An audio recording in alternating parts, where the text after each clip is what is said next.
Okay. Greetings, everybody. My name is Coinstamp, and welcome on back to another episode of The Legend of Zelda, Tears of the Kingdom. Last time we, actually, not quite yet. I usually do that after this. So, before we begin, first, I hope everyone is doing well. I would like to thank all the previous YouTube subscriptions that have happened during the last 3-day weekend slash, Thursday, Friday, or Friday, Saturday, Sunday. So sorry about Friday's stream. The dogs, long story short, my dogs were just not going to cooperate that day. I would like to thank Brightwillat, Michael DS, and Mr. Rowan Darcy for their continued subscriptions on Twitch. Much appreciated. And while I do not have any patrons or one-off donators at this time, I would like to thank them for having used Patreon or Coffee's one-time donation service in the past. However, I would like to welcome in Mr. Rasby at our Valkyrie tier. That is the $5 Valkyrie tier. I will get to work on content real soon for Patreon or Coffee. That's it. That's all I got to say. I'll make sure that subscription is worth your while in like the long term. Promise. Now that we have gotten all of that out of the way. Let's see, pressing the 6. Yeah. Press the 6. Easy toggle. Easy clap. So, how are we all doing today in body and mind? With your brain and your body. I'm doing okay. I've got a nice, good cup of coffee. Ready to kickstart the stream. Not sponsored by Folgers. Or Coffee Mate. Not sponsored by either. Last time, we finished up the quests needed to unlock regional phenomena. So we've been told, go investigate the other tribes of Hyrule and figure out what they need, basically. And in the meantime, Robbie and Josha were looking into the strange figure on one of Josha's stone tablets, and Robbie not wanting Josha to get involved, probably because Purah said no, if I'm being honest. Like I said, this man is so bushwhacked, it's not funny. And this man has a wife as well. I should also say that. And he's just bushwhacked all over. Anyway, he went out to the chasm. We went to said chasm, and we discovered, oh my god, just look at all of this gloom. It's like a whole subterranean environment down here, complete with light roots. Well, today we're going to be focusing pretty much on the entirety of Hyrule, as well as these two spots in the depths. And maybe we can explore more of the depths, pretty much. What I might do is sort of use, because the object map has this really cool thing where we can go to the depth and we can see exactly which light roots. Those are the inverted shrines, more or less. The names are backwards. Thank you again, NK, for that. They're the inverted versions,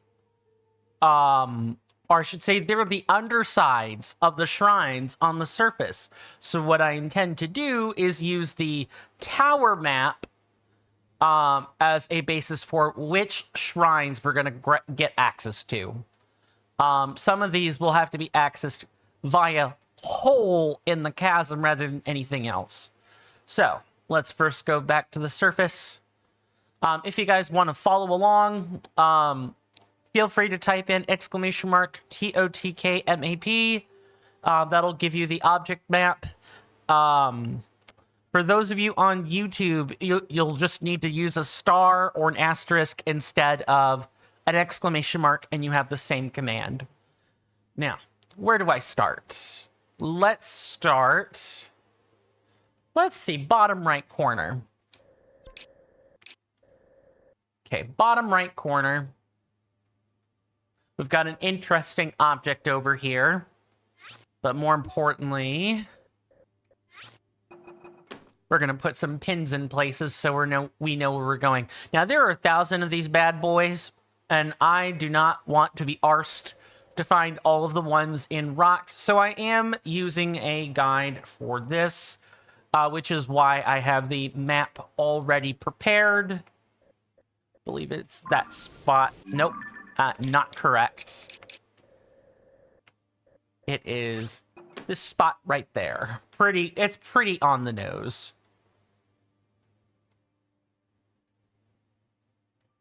What else? Maybe one in... It looks like there's a forest clearing. Maybe right around... Yeah, right around here. I'm just pinning some locations so that we're not... so that, you know, you guys can follow along a bit more easier. And, you know, I can follow along a bit easier. I'm pretty sure that there's one here. Is it just me, or are the Tears of the Kingdom topographical maps a bit more detailed than they were before?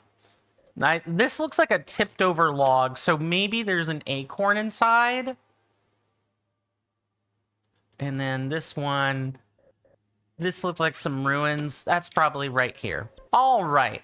So we have what we're looking for. Let's go.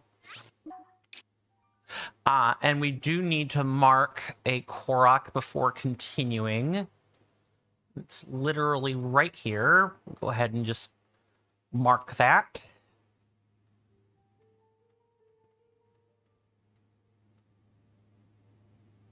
So let's go back here and then get a real start on these Koroks.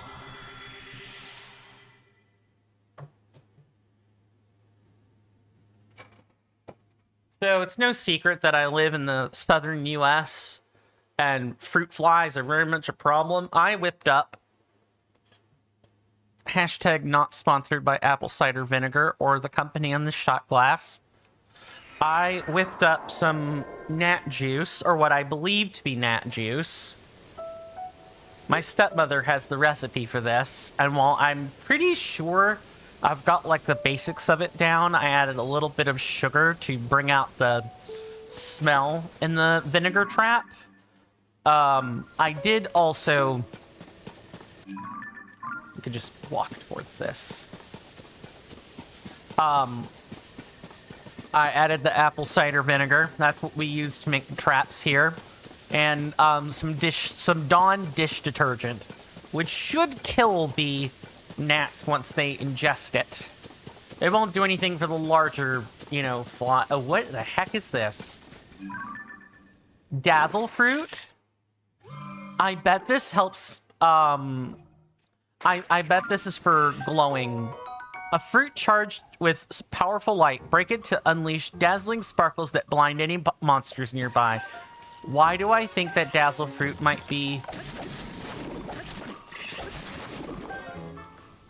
Oh, also, we'll just snap a picture of these. We also need to snap, like, the actual choo-choo monster. But again, that can happen later. No time like the present. And of course, I'm going to be doing my best to, you know, go over or go through these locations by foot so that it's easy to follow. Plus, doing so means we can farm along the way. We can try to make some sort of Zonai vehicle where we're gonna struggle bus later with materials and stuff. Just like in Breath of the Wild, I went everywhere on foot whenever I could do so.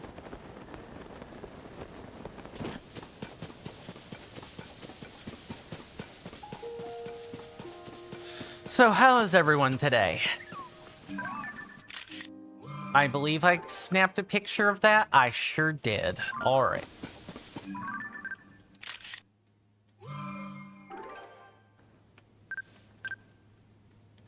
Yeah, that's gone. I'll have to see if there's another one around on the lake somewhere.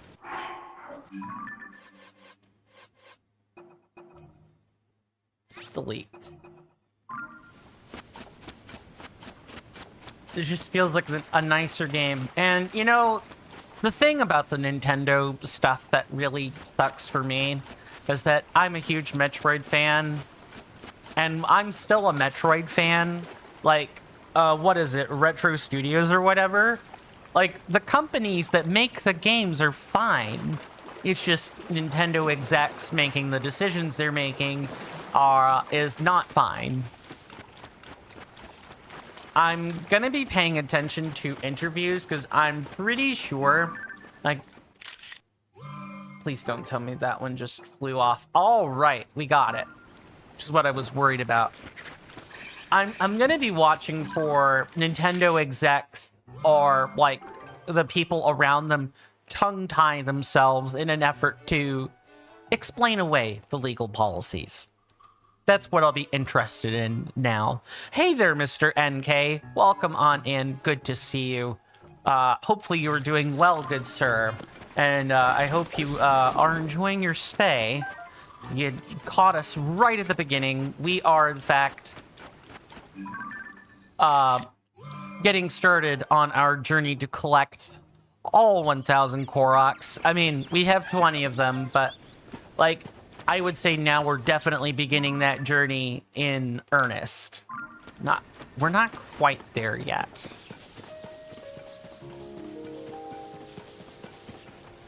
And along the way, we are definitely snapping pictures of everything that we can. I may go back to Sky on my own and possibly double check the snaps. Hi, Mr. Bokoblin.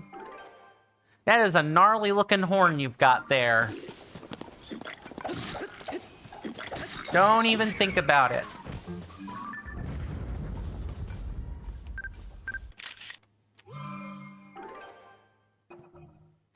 How have your streams been, actually? Because I know you have been streaming as of lately.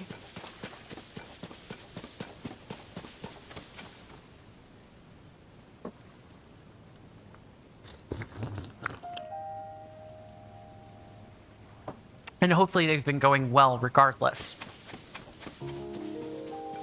Okay, so I'm more or less just operating via grid map or via the object map today. Today's episode is supposed to be very calm. We're not really advancing much in the plot or anything of the sort. We are literally just collecting Koroks, completing shrines, you know, doing all of the nitty gritty.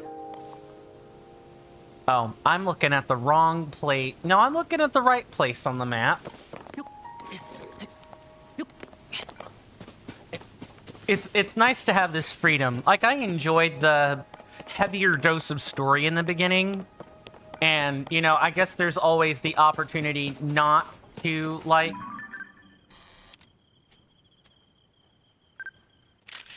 snap a picture of that. No, delete that.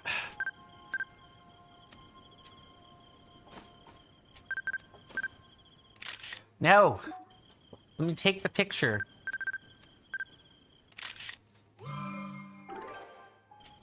Oh my god. Wow, this is one of the more frustrating things to try to snap a picture of. Okay. Got him. Warm Darner. This dragonfly has a special organ that causes it to sweat profusely. Cook it with monster parts for an elixir that will raise your core temperature so you can resist the cold. Okay, got him. I hope everybody on YouTube is enjoying the thumbnail for this today. Oh, I totally forgot to hold. We can drop it. It's fine.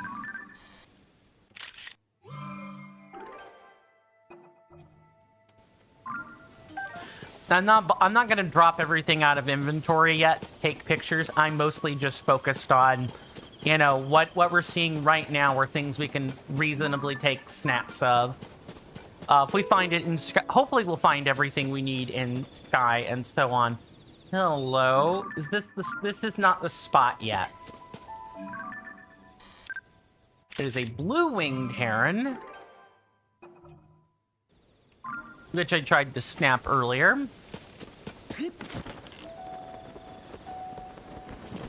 And that looks like a monster stronghold, and there's probably a chest in those. Probably. They might be worth doing. Do I want to do them now? I mean, I guess I'll do the introductory one with Captain Haas, but I might save those for, like, the round trip at the end as well. Is it this random rock? It's the random rock, isn't it? It sure is. When you know, everybody.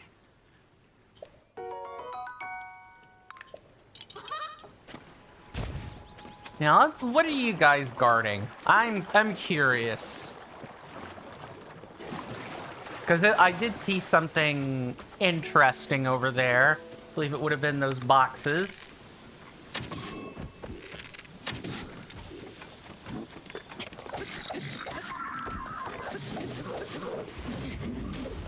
Oh, careful.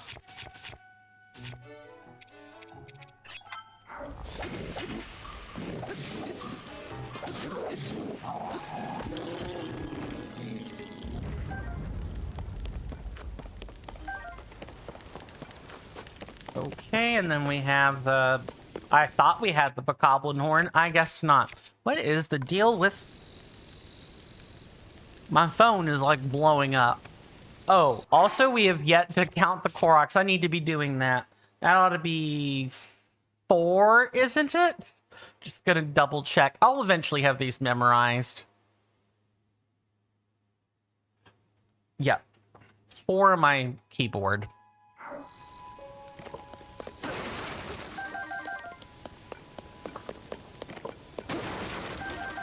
The hotkeys are so I don't have to sit there clicking on things for like an extra second. Now that I have the hotkeys, I can go a lot faster. Now, there is supposed to be... Ah, yes, a well. This was the thing I was interested in. And before... Now these actually are not dried up things. We're just gonna... I like how these now have giant horns sticking out of them.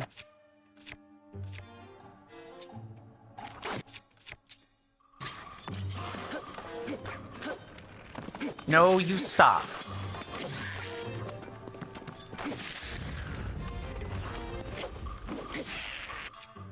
You gotta be careful.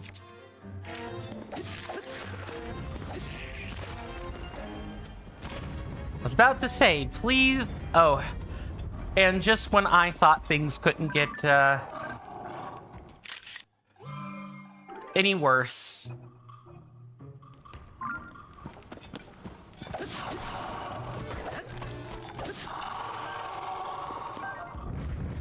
Can we snap pictures of the individual parts? We sure can. Oh my goodness. As if the traditional things weren't enough, we can now snap pictures of the horns and the claws. Yeah. Oh my goodness. This is gonna be interesting, to say the least. Okay, let us go through and maybe use something to the sword. Awesome. And now we could do the same thing with the sturdy long stick. Nice.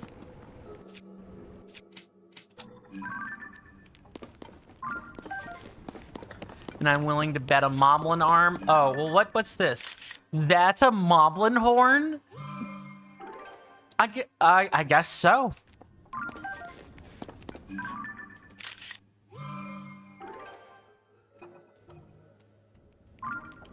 Okay, can we even grab these? Not really. A moblin arm. Wow, that's a pretty powerful arm. A moblin bone that continues to move even after being detached from its body. The bone is thick enough to be used as a weapon, but is extremely brittle and easily broken.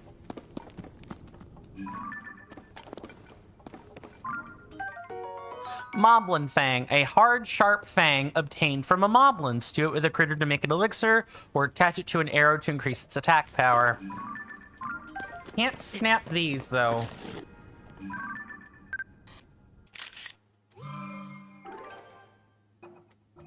So are these little wells going to be like pockets of places, or are some of them going to be deep and expansive? I suppose there's only one way to find out. I feel like I'm playing Terraria, man. I don't know why. I feel like I am. Oh, we can just move that, right? Yeah, we sure can.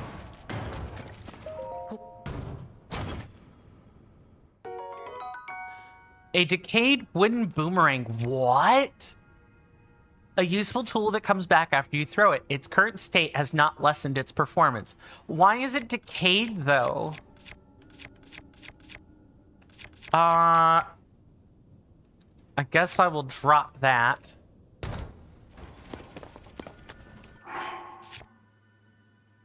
Or, yeah, drop this. And then I can just swap it back. You could get the undecayed versions in the depths. Makes sense. Because that's where the old weapons would be. Do I pick up a boomerang? What if... Oh, I'm a nutso for thinking this. There's no way that can be fused. Right? Nah, you can fuse it.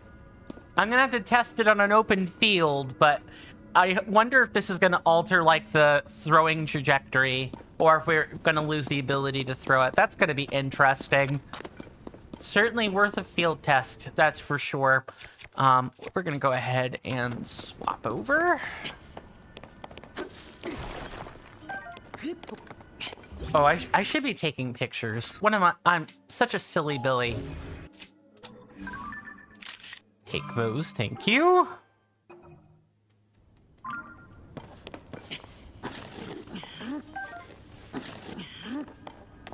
This is so cool. I can't get over how enthralled and enraptured I am with just this game. I can see why people are saying it is like the better game. I can also see why some people would prefer Breath of the Wild. You know, smaller game, more constrained controls, less things to do.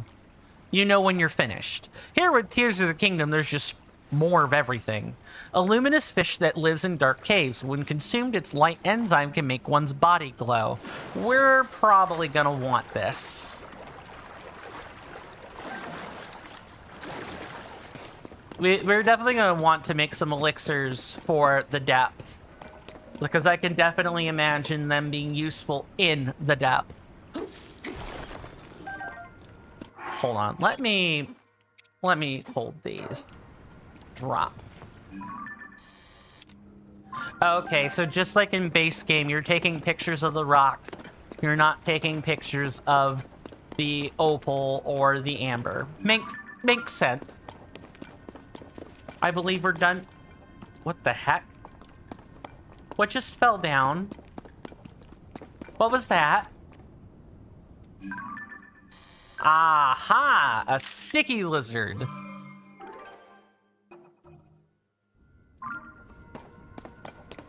Can I kill it?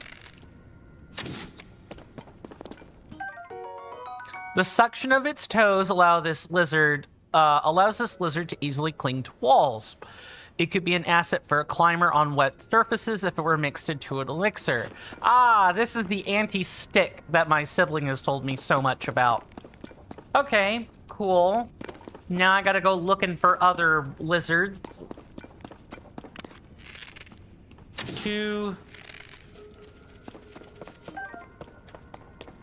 3, and I'm willing to bet I scared a whole bunch of them off. Or they moved. Man, you know, Guy destroys local wildlife for parts of an elixir. Did I not do that correctly? Or did it just dissipate in water? Wow. If only life were so dissolvable. Only some of life is so dissolvable. Alright, so now how are we getting out of here? Is there a way out?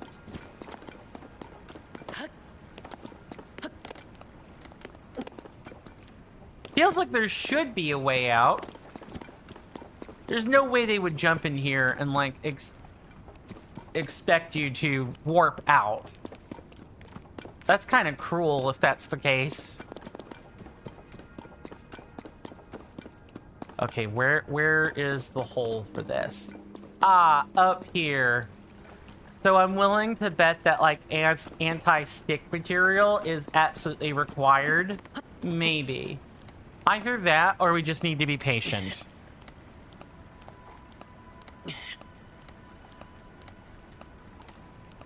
Because Mr. Link can't climb ceilings. Yeah, exactly. Either that or me jumping just didn't do anything meaningful. Alright.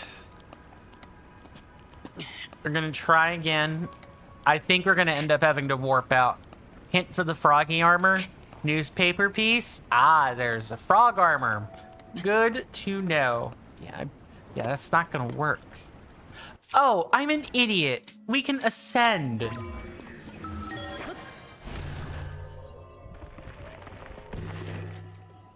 It's just asinine. Okay, yeah, so they gave me a well, and then... Oh, my God. My brain has not yet been activated this morning, apparently. Maybe the coffee will fix that.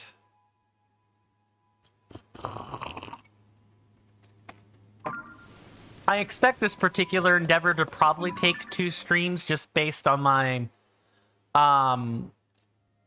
just based on, like, my rate of progress, but we'll see. You know, never commit to a result unless you're absolutely... Or never commit to a path unless you are absolutely certain of where it's going to lead. Yeah, let's not ascend to Sky, please. Not that we could do that in the first place, but, you know. Hylian Pine Cone. Wah? Grows on trees found all over Hyrule. It contains oil and burns well. Throw it into a fire to increase the intensity of the flame. Man, there's just all kinds of stuff if you know where to look. That's wild. No pun intended. So bookkeeping while we're, you know, fiddling around and playing... What on earth? Sorry, I had a gnat just choose me over the apple cider vinegar trap I had prepared.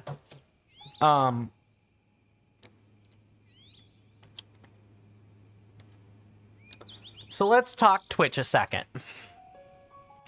I'm gonna take a picture of this just in case. Are we about to fight a tree monster, or what else is happening exactly? Yup. Uh-huh. Yup, we're fighting the tree monster. That's exactly it. Do we have a metallic shield? We have a... Okay, so a bladed instrument will work.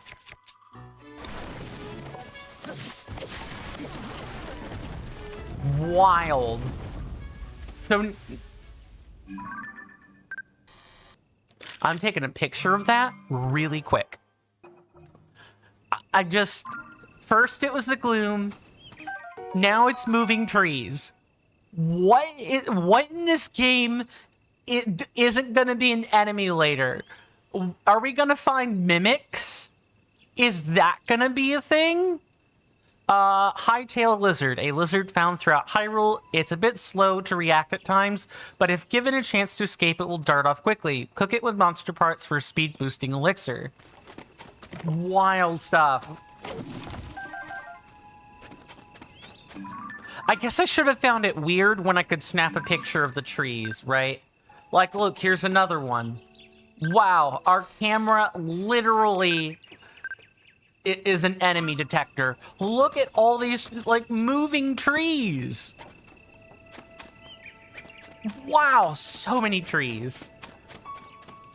Just, I'm absolutely floored by the amount of content that's here. I think I got it.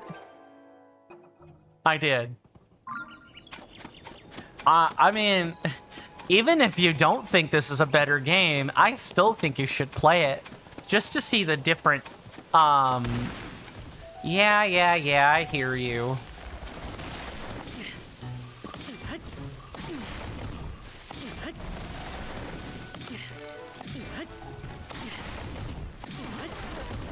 Okay, so I've kind of turned my shield into a cutting implement. Chickaloo tree nut. Ooh, I should have put that down to snap that. Small birds love this nut.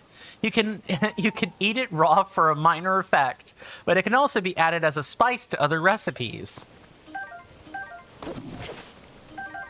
All right, since we've seen both of these nuts now, we are going to drop them and snap a picture real quick.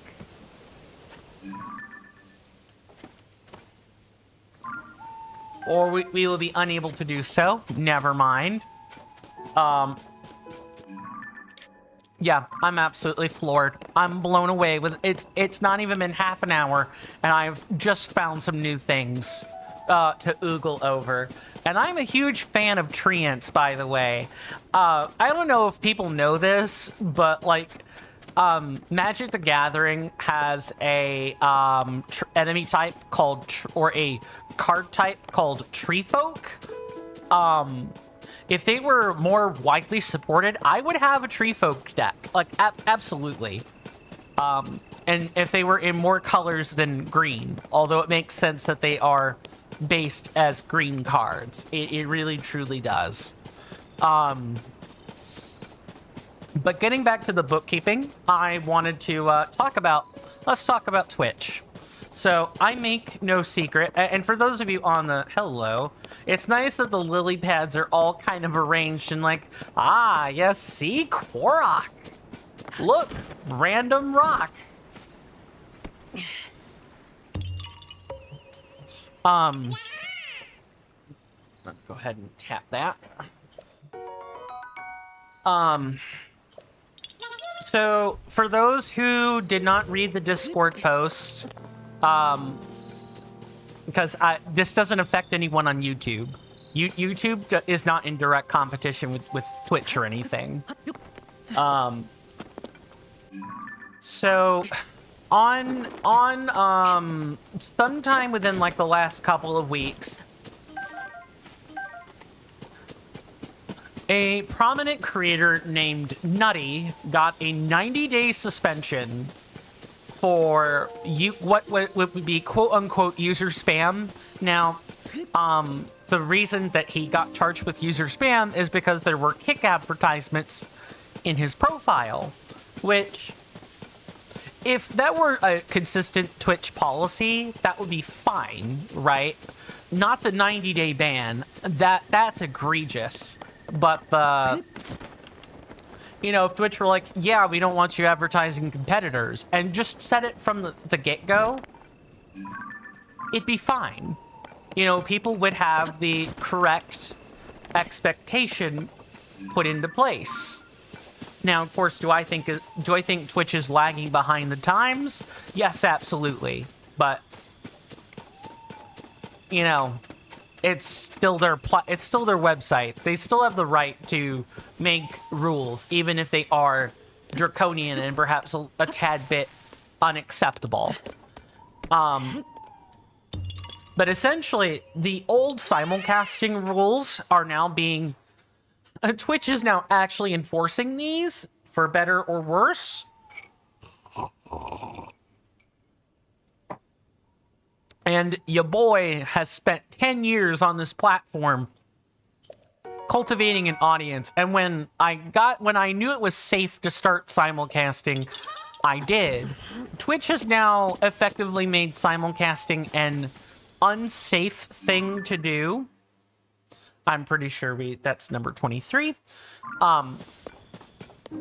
So as a result of it now being an unsafe thing to do, in all but name, you're technically allowed to do it. The issue is not the technicality. The issue is, everything else. So the key things are you're not allowed to have alerts from other other platforms. Even YouTube would fall under this distinction. Just any other platform. Okay. All right, don't waste arrows. You're not that proficient yet. Just take the L, smack the enemies around, and move about your business. No more YouTube streaming? No. No. Not at all. Like, YouTube streaming is safe. I'm explaining why I made the announcement that I did, as well as the facts behind that announcement, as much as I have them, as much as I know the facts. So I'm going to stream until Twitch puts the ban hammer on me. Like, I'll say it. Twitch is listening. Come for me. And yet, I will actually finalize my move to kick so fast it won't be funny. But no, YouTube is not going anywhere. And Twitch isn't either. Insofar as, as long as I make the necessary changes to the chat system and the way it all works, Twitch will leave me alone.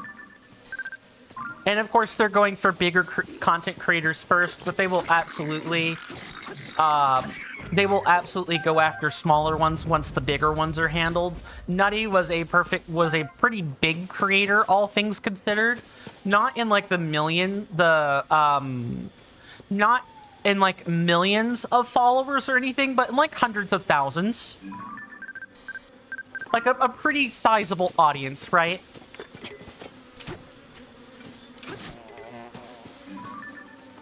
Okay, we can't take a picture of these. That's fine. We're going to take a picture of that. Honey straight from the hive is chock full of nutrients. Cooking this into a meal unlocks the potential of these nutrients and provides a stamina recovery effect. Good to know. So the alerts, that's one thing they're looking for. The chat, so aka the combined text box that you guys see on the screen. If you've noticed, I don't have a display for YouTube versus Twitch. Like, that display is not there now. Instead, it's just the username. And the only thing that might give away what platform someone is from is the Twitch subscriber badge. Kick also has subscriber badges, so if I ever put subscriber badges on Kick, that would be a way to instantaneously flag who comes from what. I'd have to find a way to make the subscriber badges identical, which is hard when the sizes between the two platforms are different. And then I suppose the third way is to just have the links to Kick in your profile. Now, I've gone a step ahead. I don't have any direct links to Kick. I have direct links to YouTube in a panel, but I do not have a direct link to Kick. However, I have already gone ahead and put it in the link tree. Something else that might get people in trouble, but it's not necessarily part of the simulcasting argument, is the use of Patreon and Coffee, because then that money is not going to Twitch, it's going to individuals in other places.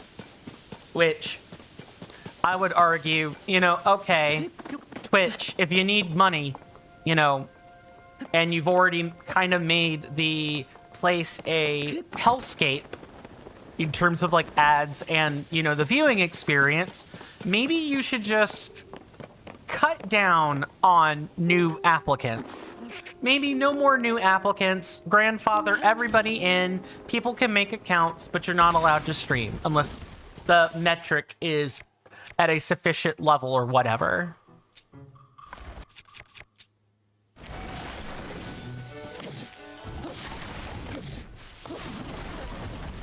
What did I just smack out of existence?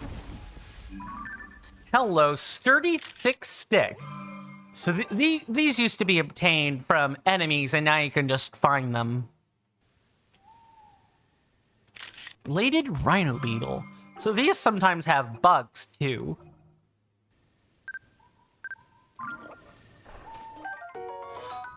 This beetle's razor-sharp horns demand that you handle it with care. Boil the horns alongside monster parts to concoct an elixir that will raise your attack power.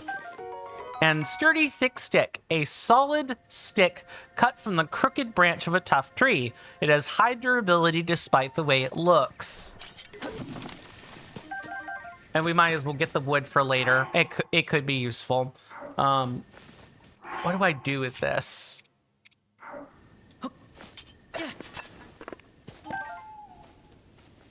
And I guess maybe... Can we, like, unfuse this thing? Not really. No, I don't want to do that. Okay, so we cannot take pictures of a chickled tree nut, it looks like. Interesting. And the night... Oh, nope, there's a nighttime bug nearby. No. There, I think I got him.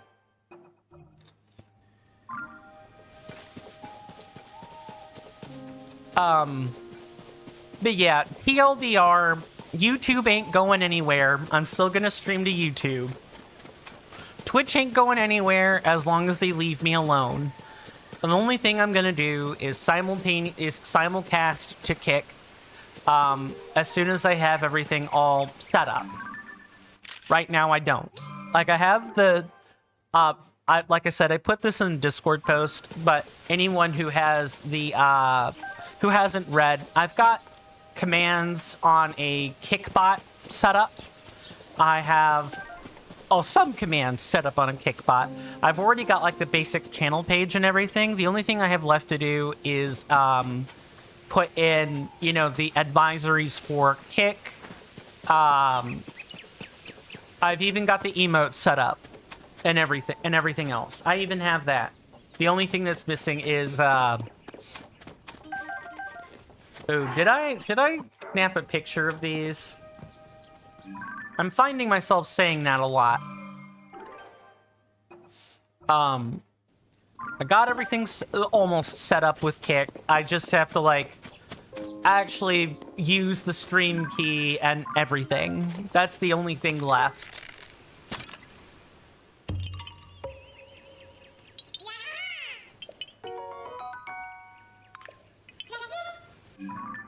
And then I can actually begin. Okay, we can move up now. We're gonna move into another well once we start heading toward these two markers.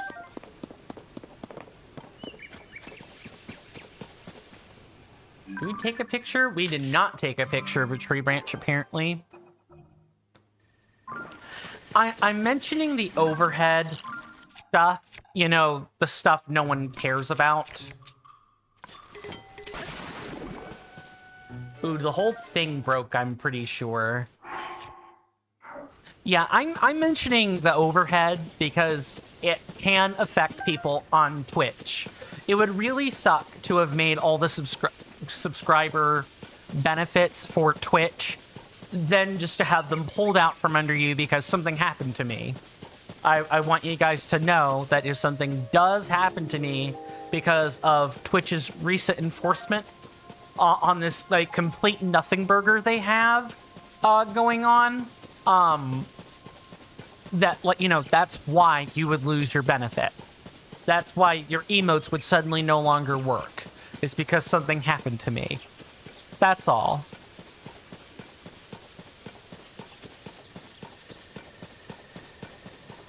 I'm moving away, Mr. Bokoblin.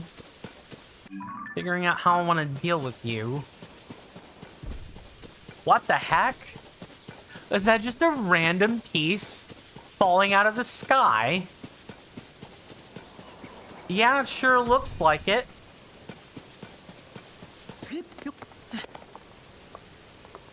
Is that like a common occurrence?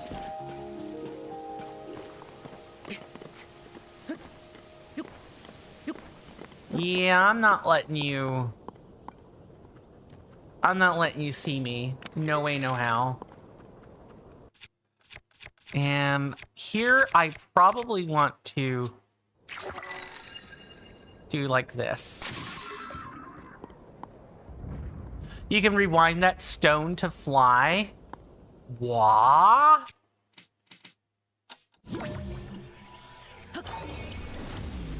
This... Oh, and hey there, Michael DS. I feel like I need to do something with it, though. Oh, no, the one that fell from the sky? Ah, so that would be like this one.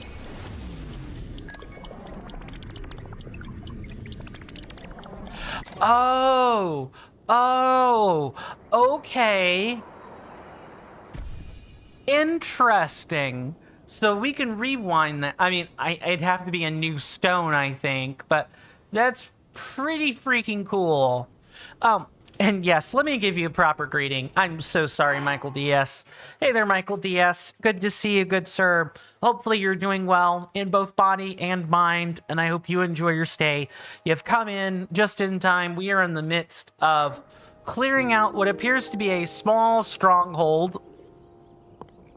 Or like a small mini stronghold, not 100% sure. But we are clearing out a little encampment before collecting our next Korok. This is pretty much going to be today's stream. We're going to be, you know, collecting everything there is to collect. Doing everything we can.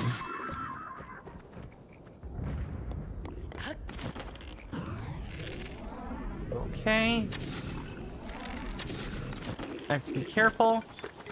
Yeah, they're gonna throw the barrel. They're throwing the barrel.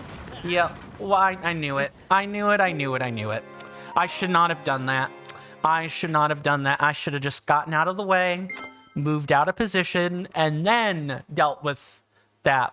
I have to remember, I'm in Tears of the Kingdom. My stats are completely, like, are completely refreshed. I start from the beginning. Ooh, but now we can actually go up there, which I'm really curious about. Okay, let's do that. You know, before we lose too much time.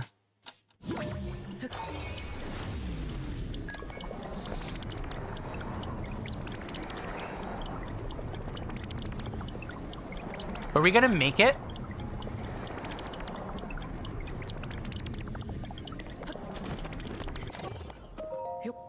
I guess we did. We did make it. Large zonite charge. Energy boost. A zonite charge with massive energy stored within. Put it in a zonite device dispenser or use it to temporarily prevent a zonite energy cell from losing power. Can we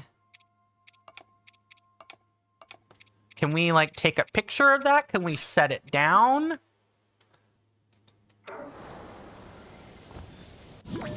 No, I don't want to rewind.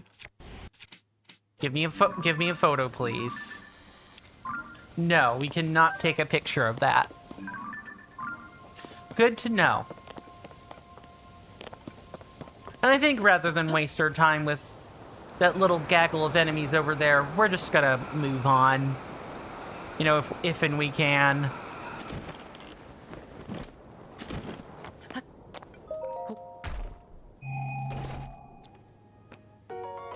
Wing ×3 is Zonai device that can harness lift to ride the wind. Right, we've already read that. Ah, so that's what we're dealing with here. We gotta catch the dandelion or dandelion seed here.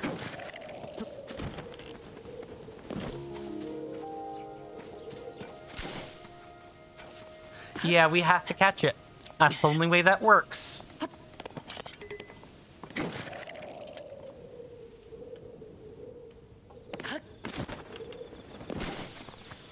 Oh my goodness.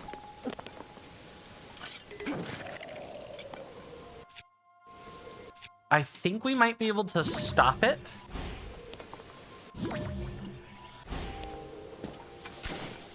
No, not at all. Okay. Maybe it would work better if I like did it like this.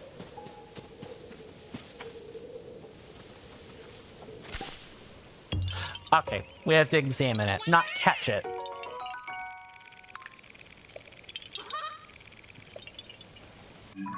Okay.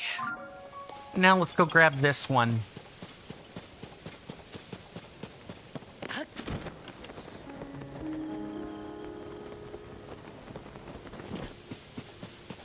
And I think there might be, yeah, I can see it. Look, there's another well. That's more underground, everybody. It's nice discovering things all over again. You hear that off in the distance, my senators and inductees? That is an ad storm. In about 5 minutes, it'll blow over us, and then we can get right back to the gaming. Thanks. So, that would be my cue to do the shilling. And, you know, tell everybody what's coming up next. First, I want to thank everybody for hanging out with me so far today. I really appreciate it. As well as, again, the YouTube subscriptions that happened in the last 3 days. We are at 92 subscribers. We will hit 100 real soon. I have a little idea for the like the 100 subscriber sub milestone. But I'm gonna need some cooperation from you guys, if you don't mind. I will put that in the Discord. Please read that carefully, and I'll make sure it's, you know, added at people with the YouTube role. If you guys on Discord do not have the YouTube role, you should go collect it under the roles sub channel in my Discord server, so that you can get this particular notification. I don't like having to just everybody that's been onboarded on the server. I like making roles for these kinds of things. So if you guys don't have those roles, sometimes you won't get the updates that I post because they're not added at you. Now, you don't have to do that. I'm sure people have their reasons for not collecting their roles. I'm only saying if you want some of the more targeted updates on the Discord server, you'll want to make sure you have the corresponding roles, and I'll have to add one for Kick as well when I actually have that set up and ready. But what you guys heard was the 5-minute warning for the commercial. No problem, Michael DS.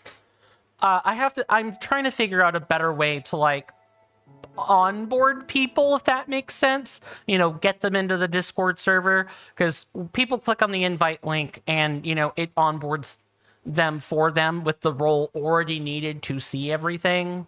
And I have it that way for a reason, but me trying to explain that is definitely going to cut into the segment here.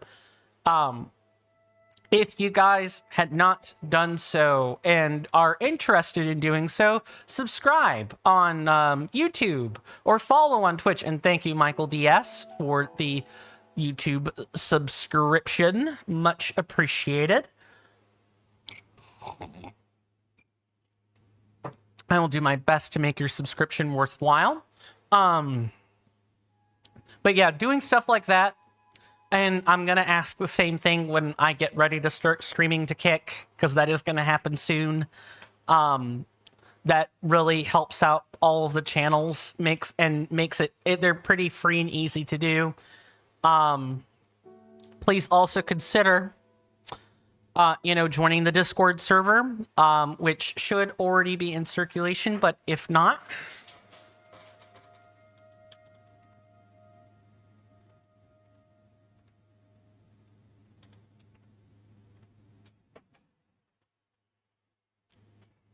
there we go for Twitch and YouTube. If you're already on it, don't worry about that. That this is for people who haven't joined yet. Doing that also greatly helps, and I am looking to cultivate a community. I posted food pictures over the last 3 days, so if you guys want to engage with those, that would be awesome, but you do not have to. I made pasta dishes over the last 2 days, and it was awesome. 3 days, excuse me. Anyway, 4 days, actually, but again, that's the 3-minute break, 3-minute break coming up. That was what the 5-minute alert warning was for. So we do commercial breaks for people on Twitch. I am affiliated, so, they run ads on me. So if I want any control over the ads myself, I had better, choose how those ads are run anyway. So that's what they are. And the commercial break gives us all a chance to get up, stretch, get a snack, and what have you. But there will be a timer on the screen and everything. I don't run breaks at any other times. So once that's all said and done, we'll get right back to the gaming, just like the alert said. So thank you guys for listening to all that. There's a lot of bookkeeping stuff in there, but I will definitely see you guys after the commercial break.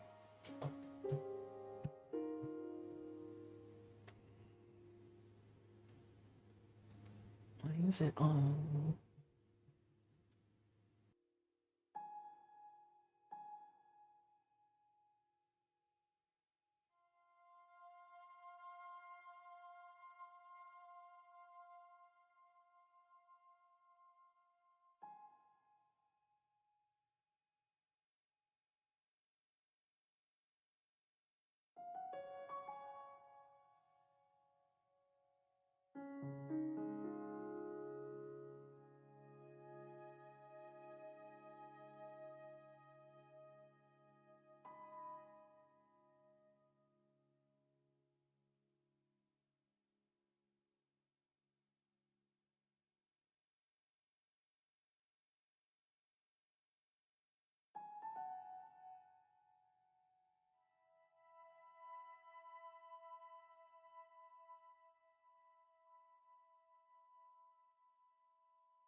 Sorry about that, everybody. I got caught up with a little bit of a logistical discussion. I had to make sure that my folks knew about the vinegar traps that I had made for the house. I made just two of them. I showed them on screen earlier. I'll show it again. Apple cider vinegar, about 1/8 of a teaspoon of sugar, and some Dawn dish detergent. Hopefully that'll be enough to, like, kill them. But maybe I need to add some, like, honey or some other things to the vinegar trap to, like, encourage the gnats to actually go there. Not just sugar. It's my first time having made a vinegar trap, so I'm definitely open to pointers. We're gonna climb down. Interesting. Okay, so we're at the bottom of the ladder. First, of course, I'm gonna, you know, take snappies of everything that I can. Before we even talk to that dude,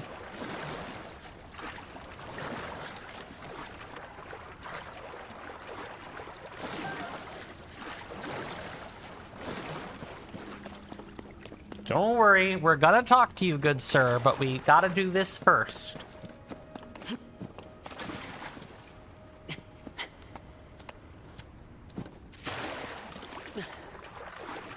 Did they actually just drop into the water and drown? I can kind of see down there. Yeah, it looks like they just dropped into the water and drowned. Okay, don't do that then. Let's grab these seeds, and then I think I know what we need to do, because we need to get out of here as well, but we're going to talk to you first. Oh my gosh, already. I've waited a long time for someone to rescue me. Oh my goodness, you probably have been surviving on fish and, like, grass. It's my own darn fault I'm here, though. Dropped something down the well and climbed in after it. I even had a ladder, but yeah, it broke when I tried to climb up. Damn Gloom. Then on top of that, my best buddy I go everywhere with should have noticed, but he didn't. He kept right on going. Come on, man. Really? Sorry, not your fault. Can't tell you how happy I am now that you came down here. But what now? The ladder's wrecked. I mean, the broken part is still here, so we technically could fix it if the dang ladder weren't too high to reach. Fell into a well. So they're going to be side quests, huh?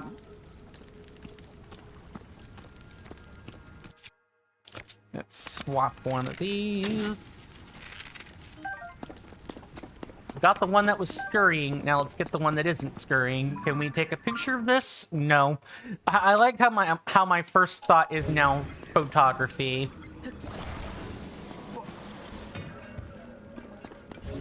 Okay, let me use an end here. What?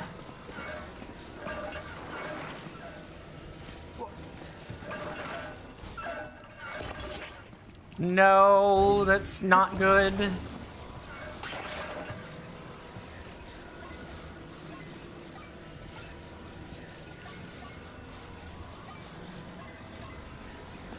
Okay, now just like... Oh my god. Jesus. This is one of the more difficult things I've had to deal with yet. So we're like rotating the individual part. It's got to be on there just right. There we go. It's just you and me now. Stuck down at the bottom of the well. Not the worst place to call home, I guess. Huh? Wait, it's fixed? Did you do that? You're incredible. Now let's get out of here already.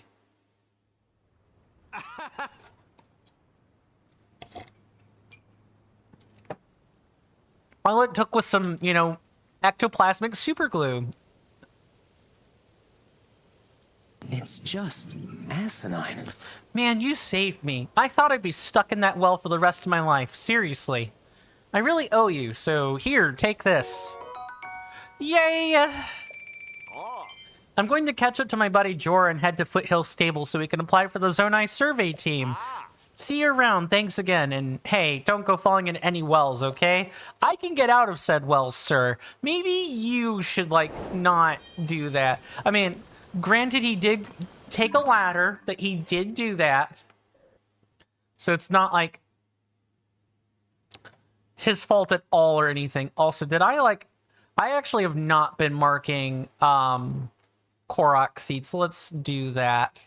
Just give me a second. I gotta mark these on the map, like the object map earlier, because me marking these means that when I look at the region later, I don't have to, like, I should be doing this as I go. That was kind of my mistake. Okay, so now we're at this one. And I believe I'm staring right at where the Korok seed would be. What can we grab, though? Are we making something whole here? Yeah, I believe so. Let's... Oh my god, that's funny. All right.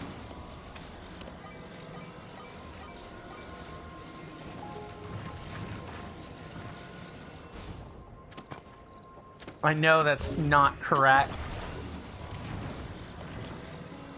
I know what we're doing. We're making a part of a larger hole here.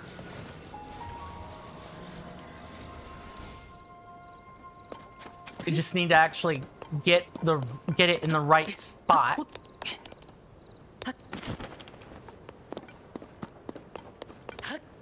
So, like, I get the concept. It's just my execution of it is going to be real touchy. And what do you want to bet?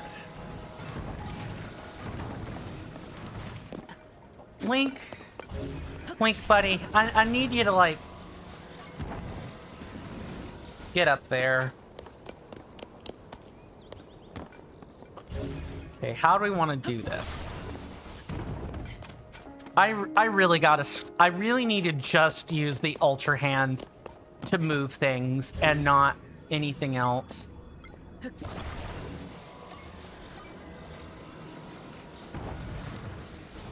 Okay, let's do it like that. And then rotate it back.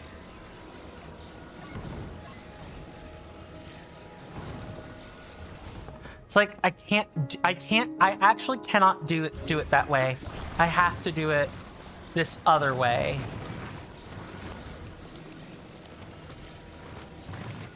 Or maybe... Hold on. Maybe I need to do it like this.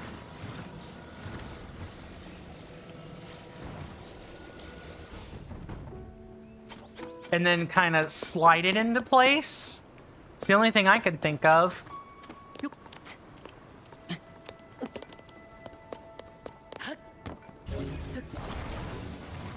No, that doesn't work. And that doesn't work because I'm not at the right height to make this work. What gives? Oh, I have it backwards. Oh, wait a minute. I have it wrong. Depth perception much?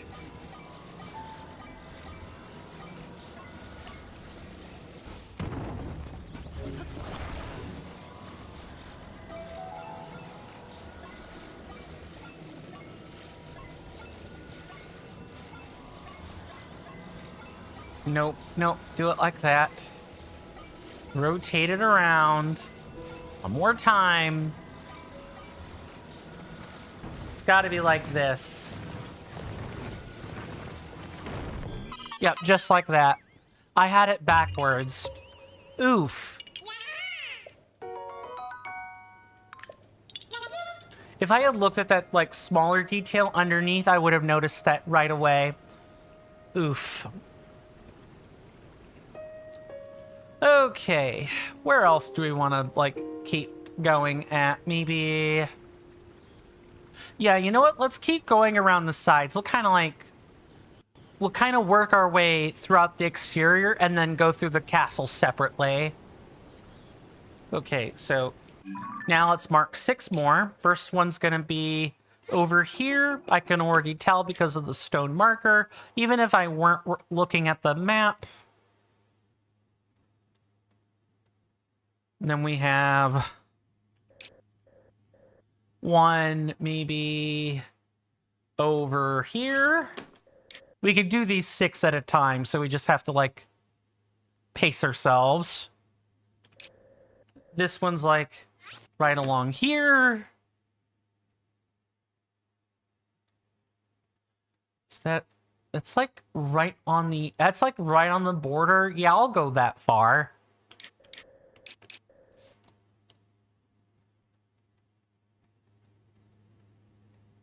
So then we have another chasm. I'm not going to go through the chasm yet. I think that might be like... Ooh, that's kind of hard to tell where that is. No, okay, no, I've got it. It's like over here. And then over here. And then we'll start with the cathedral after that string of 5. That's like over here. Okay, let's get moving. These Koroks ain't gonna collect themselves. And I do see that, like, is that a stronghold? That looks like a stronghold. Like, just one holed up in the forest, but... camera. Get the camera. Let's do that. Do we have anything electrical? Probably not, but I'm gonna look anyway.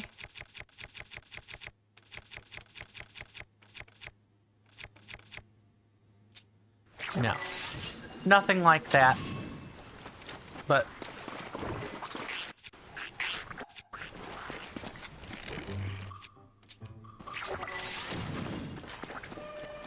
Ooh, I gotta be careful.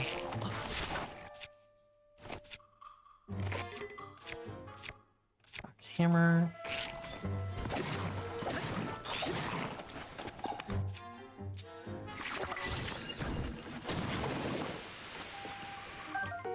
Red choo-choo jelly. A jiggly substance that normally comes from a fire choo-choo. It consistently gives off heat. If struck, it will explode in a ball of flame. We'll go ahead and take that.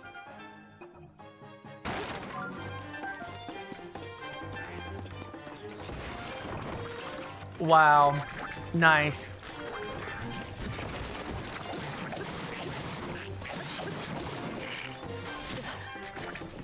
Careful.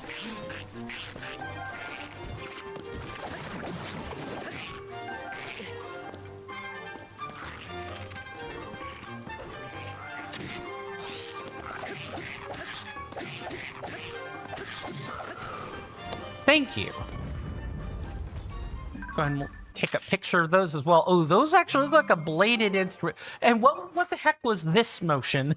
That's what I want to know. What the heck was that motion? I believe that is 26 Korok seeds. Is that correct?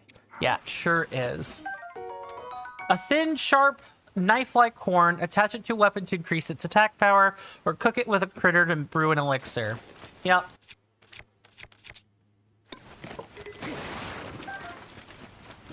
Go ahead and cut these open. So this is what they meant. This is so the Zonai devices, I think, are what everyone meant by collect unique parts. Maybe. Maybe that's what that meant. It probably isn't what that meant, though, huh? Because I think there are going to be some unique parts later. Take a picture of that. That's perfect. We can staple a, flame emitter to that.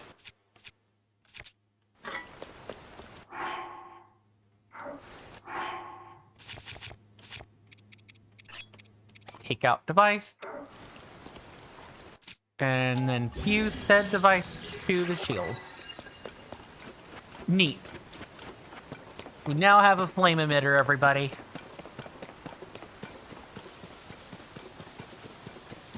Now let's get this out.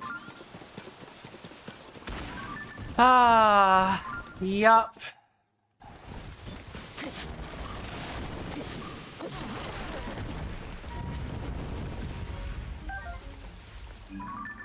No acorn, no acorn. I guess the evermeans are like a better way of farming wood, maybe? How many other evermeans are there? Like that one there, I could... Ah, so they be wiggling. Yeah, look, they move. They wiggle when you move. Wow. Okay, avoiding that like the plague.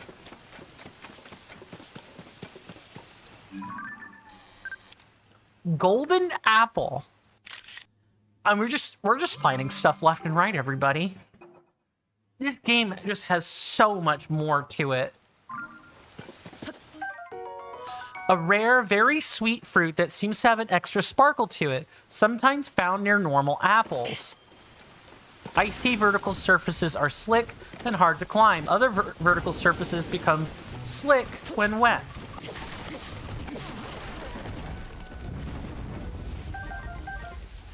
So you can straight up just, you don't even have, you can just find evermeans, and, you know, they'll give you all of the parts you could ever want.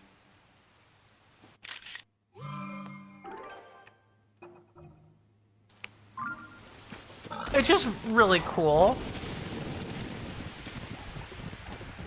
Yeah, would you like to... Stop.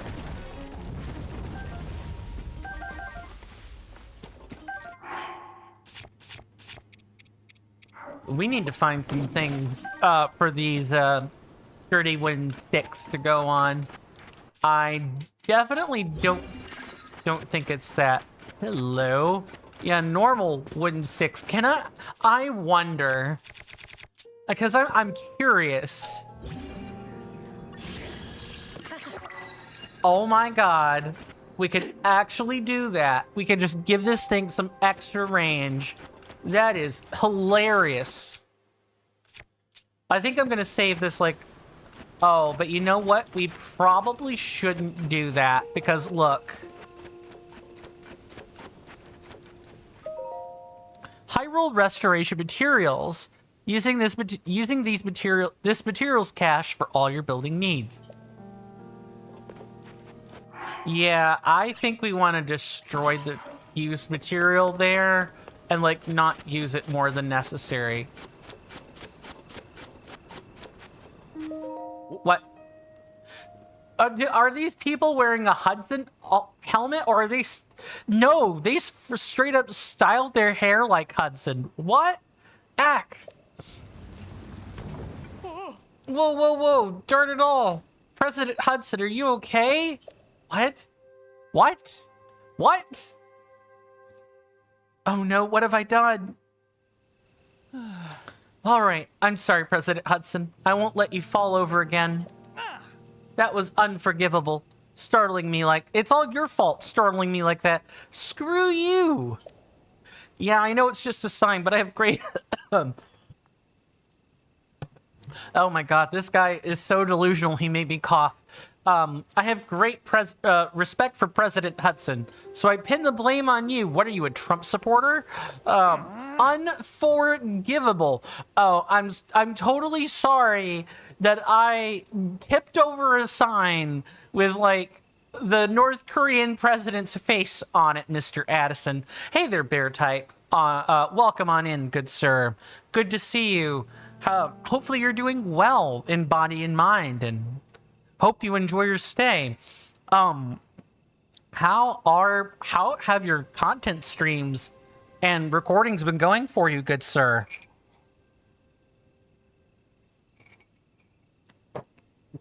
Are there Koroks in the depths? Probably, yeah, there definitely are. I can tell you that for certain. I looked at the I've looked at the object map. There are many of them. You're good? That's awesome. Been streaming Mario Kart World? I have been seeing that. How have those been? Have people generally been excited to play with you or have enjoyed, Mario Kart World together with you? You haven't heard about Mr. Hudson? I'm actually over 100 years old. I was there when Hudson built Terrytown from scratch.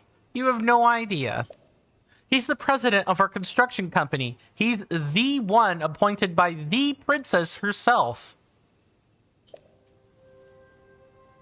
Yep, we helped him. We sure did, Mr. Beartype. She placed him in charge of putting those material caches everywhere, and now he's shouldering Hyrule's restoration.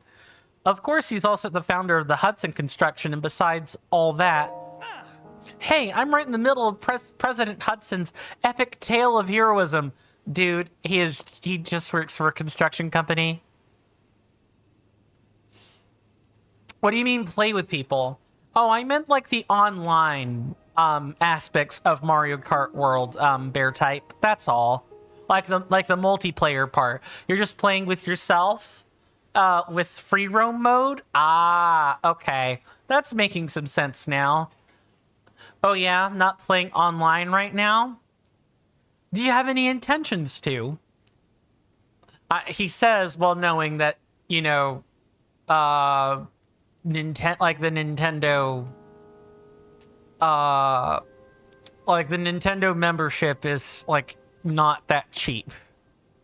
Well, you don't got Switch Online right now? Fair enough. That'll answer that one then.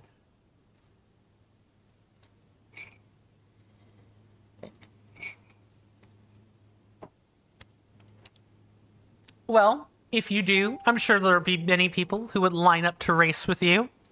Because I know that's you do want to start making videos, like actual long form ones from your past streams.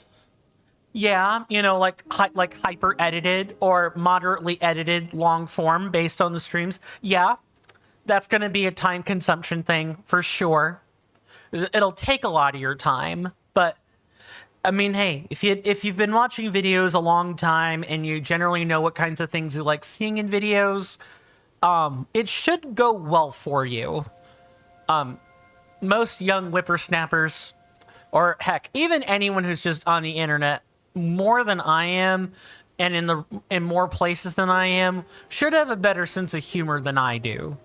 I'm very stiff and rigid when it comes to long form. It depends on what you're doing. You could do your all moons play or just a one stream thing. Yeah, well, the time to make them. Exactly. Well, fine. What was I doing before? I don't want the others getting jealous, so I haven't spread this around. But President Hudson gave me an extra special mission. And that's to put these signs all over the place to let everyone know that Hudson construction is a big deal. These aren't your ordinary signs, as you can clearly see. These portray Mr. Hudson himself in detail. Noble, glorious detail. Damn, dude, you don't have to wax a man this hard, you know.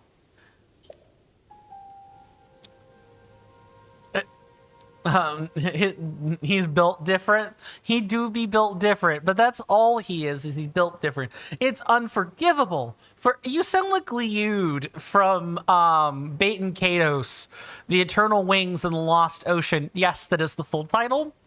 And people can go Google it for themselves if they want to find out. I know because I have a copy of it. Bait and Kados, The Eternal Wings and the Lost Ocean. Fantastic RPG. It's novel. It's really quite a novel thing. If you guys want to see Monolith Soft and sort of their early stages, definitely check out that game. They even did a remaster of it. They have like a dual collection with Bait and Kados, The Eternal Wings and Lost Ocean, and they have Bait and Kados Origins, aka the prequel that came afterwards, that was published afterwards. I've played both. I've beaten both. A long time ago, by the way. And I rented the second one. but they did remasters of both, especially the dialogue.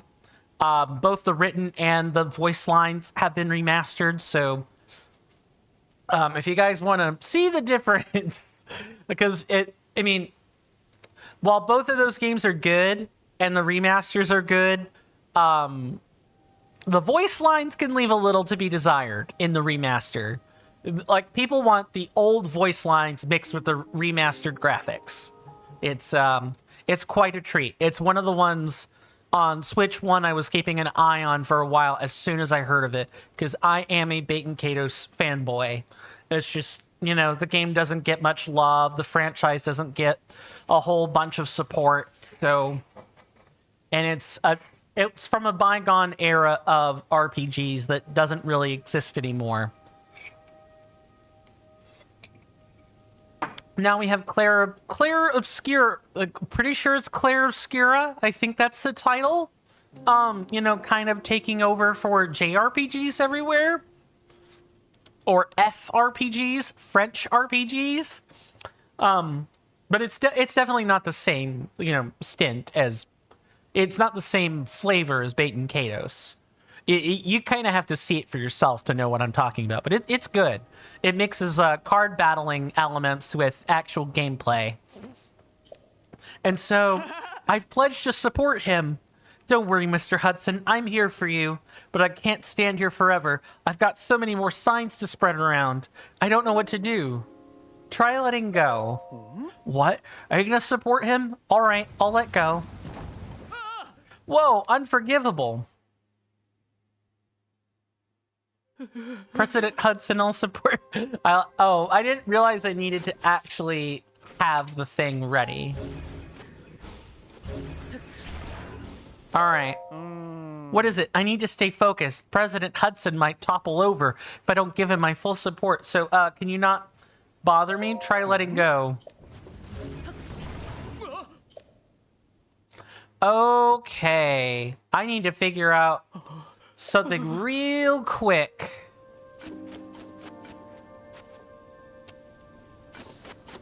Okay, what do I do here? I want to help ya. Mostly so you'll stop holding that ridiculous sign, but... I need to, like, dump this.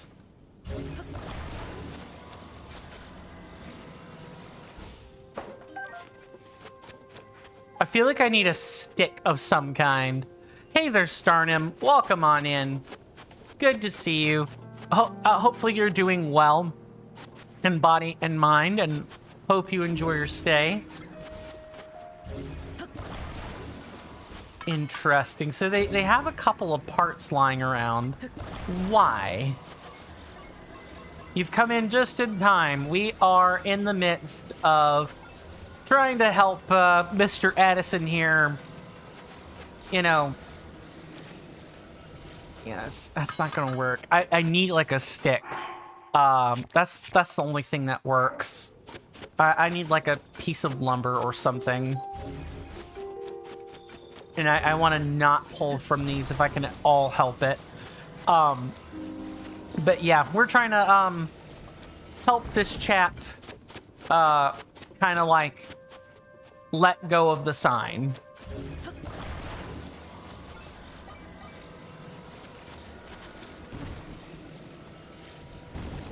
Okay, so we need to like glue this. I don't want to attach anything. Interesting. Use the platforms? Yeah, but like... Okay, I'll try.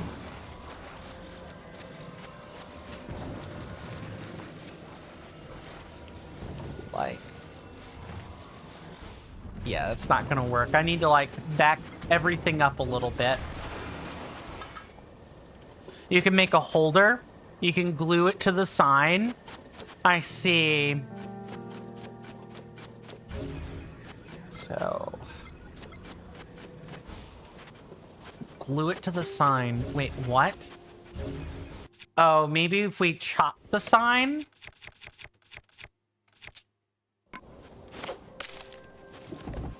Okay, maybe like that.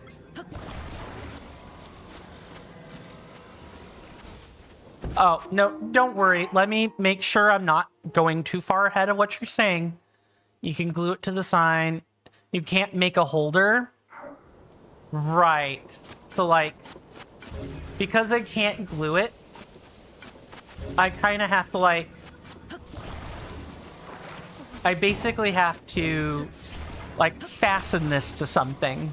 No. You don't need to be... You don't need to be sorry. Like at all. I need to do something like maybe this.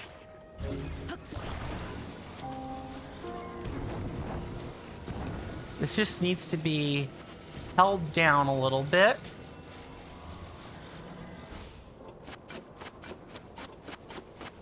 No, that's not going to work. Use the platform. Hold on. Use the platform as a platform to put the standard on. Lay the platform under the sign. Wait,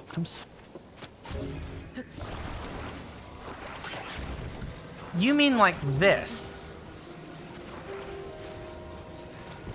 Like under the sign.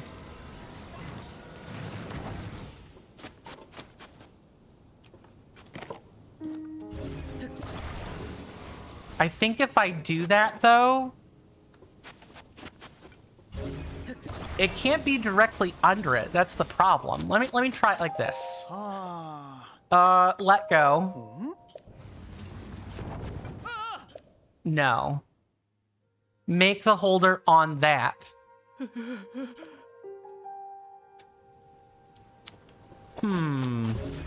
Give me a minute to, like, figure something out.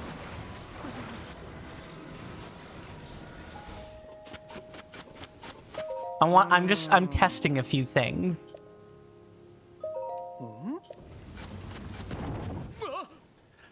Okay, so the issue I'm seeing here is that I cannot do that.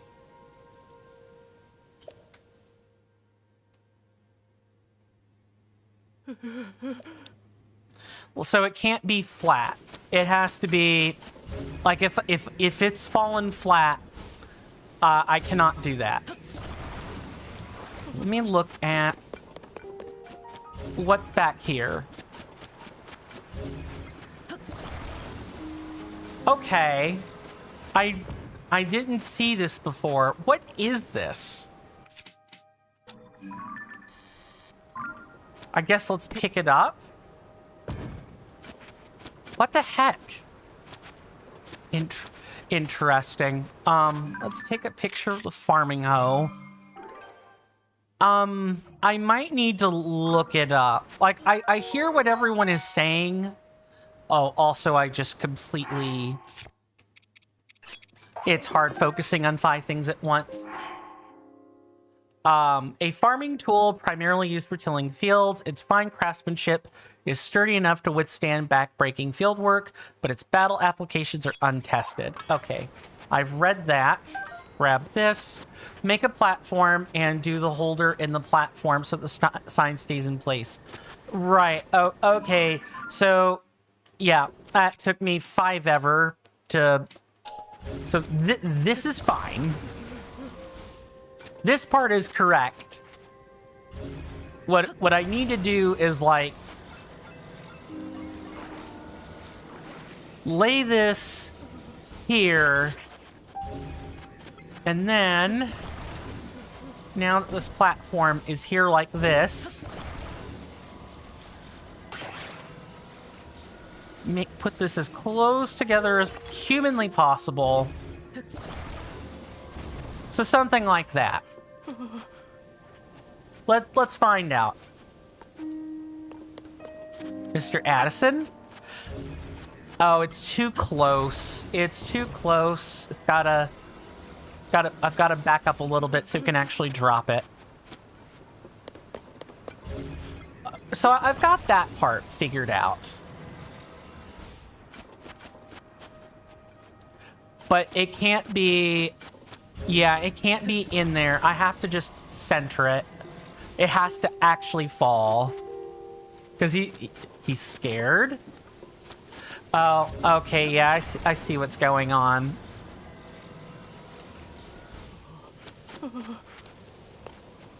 I have to just wait for him to not be scared anymore. You gonna stop being scared, buddy? You can let go now. What?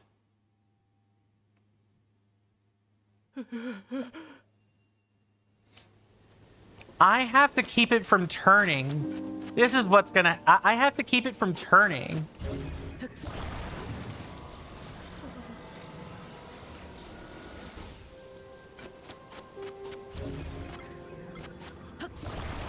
I have issues with creativity. Maybe like this. No, it's stuck onto the end. I actually can't use everything. There are some things I can't do. But anything that is highlightable is what I can do. Yes, I know that's a rocket.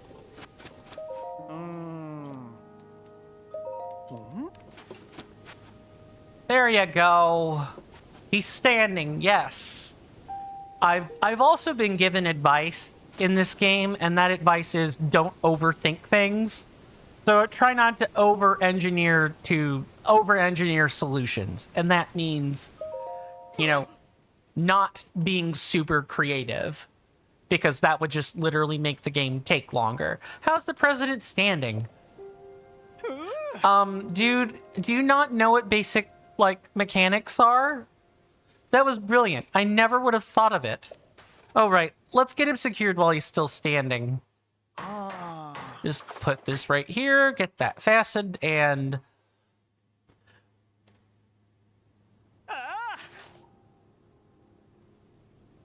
Perfect. With your help, President Hudson is now standing proudly and firmly in place. It fills my heart with joy to see him doing so well on his own. Take this with my thanks. Also, you must be hungry after all that hard work, right? Let me give you a little something I made myself. Yum, veggie rice balls. This home-style dish of Kakariko Village is stuffed with the bounty of the mountains. But I still don't feel like I've thanked you enough. Dude, you're fine. This is a little something for my premium collection. A special gift from me to you. Okay. I appreciate these gifts. Now I could go to other places to put up more signs. Thank you. Thank you, Starnim. Much appreciate the assistance. With that, I'm off. I will, Nice. And now we can take apart this mechanism.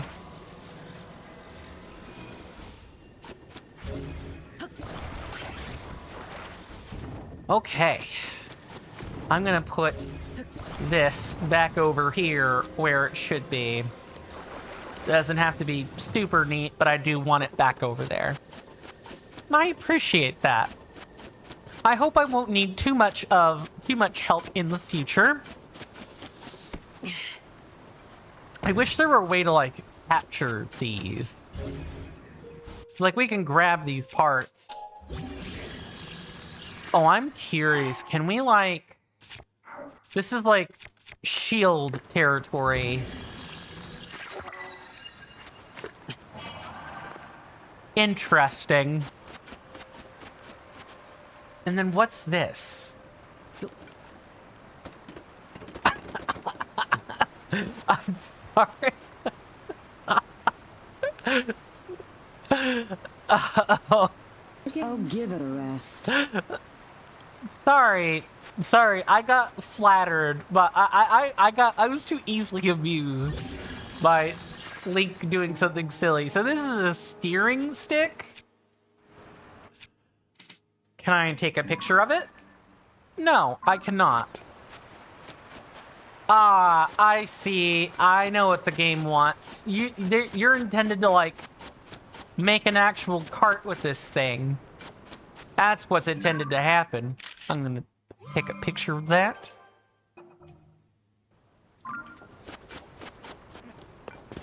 which is cool.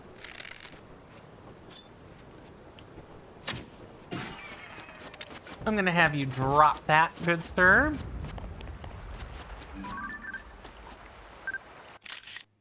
You have to go. Have fun playing. Thank you so much, Sarnim, for stopping by. I really enjoyed the visit. Do have fun.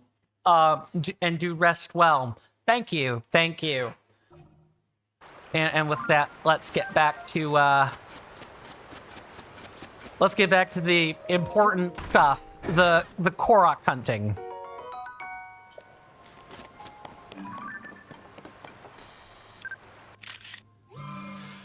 And filling up the compendium. That too. Yeah, this gonna be a long game, everybody.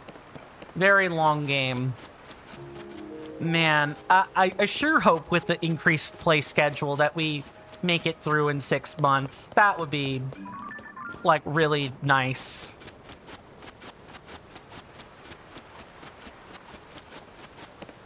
Okay. I'm pretty sure this water is too deep.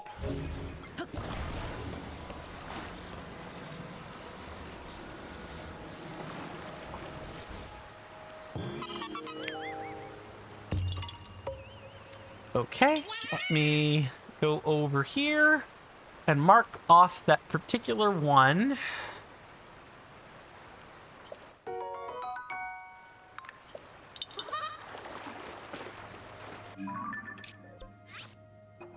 Delete that pin. And I guess question. Oh, we don't have a sensor. Right, we just have to find the shrines. I'm used to, you know, it's real funny. I thought the sensor was babying, but I suppose in a way, you know, now that I'm used to having a sensor beep at me nonstop, I actually sort of miss it. Oh well. Photo time. Any mean green evergreen trees up here? No? Okay. Coolio. Good enough for me.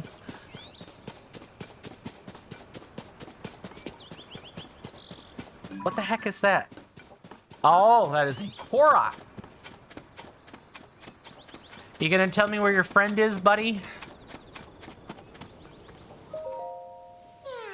Aw, my friend and I got separated. My friend is sending up a smoke signal. I can't wait to catch up. I'm so tired, though. I can't move. Why are you having such a big backpack, good sir? That is the wrong power.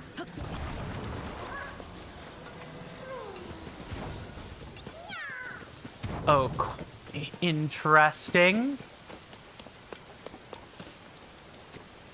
I see that there are a lot of ways we could, like, do this. But let's keep it simple and not use parts we don't understand yet.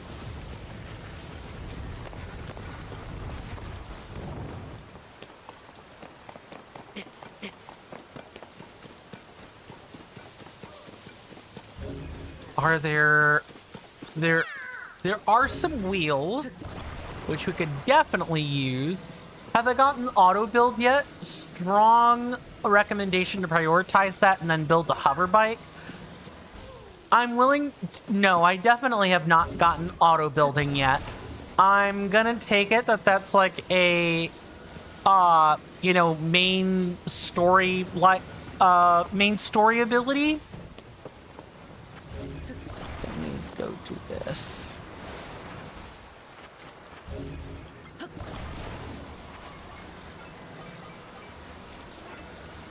Oh, no, I've done the silly. I have done the silly. Let me not do that.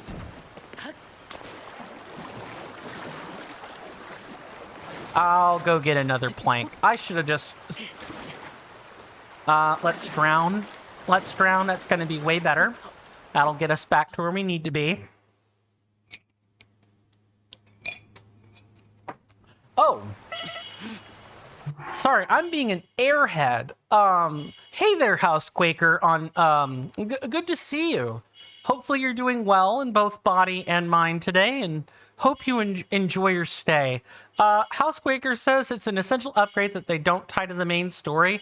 Really bizarre design choice, TBH. Yeah, I mean, if it's super critical to the way that the game operates, yeah, I kind of feel like that should have been a main story consideration. So is it like on off beaten path? Is it something you get in the sky? Like, without giving me too much detail, because this is a first time playthrough, is it something you can generally get early, or is it something that naturally the game would expect you to get, like, say, maybe later or whatever?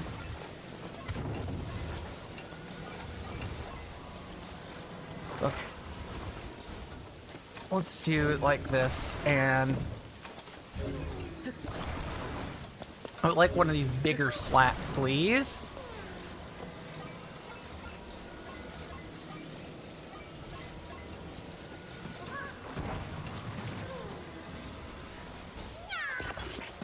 Two slats. I'll take the last one.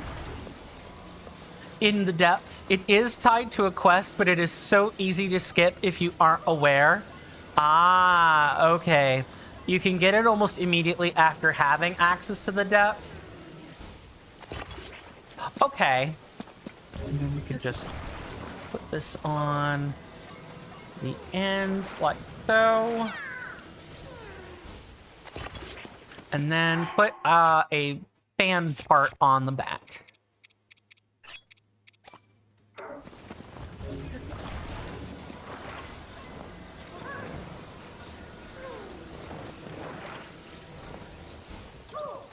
Like so, and then we'll just strap you onto the back. Let's take this all down to the river, and we can actually get going.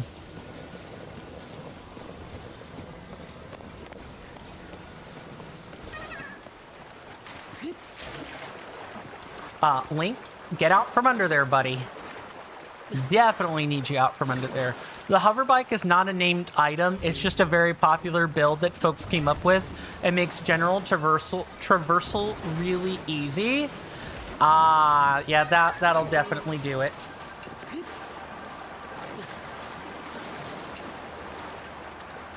That's okay. I'll get across some other way.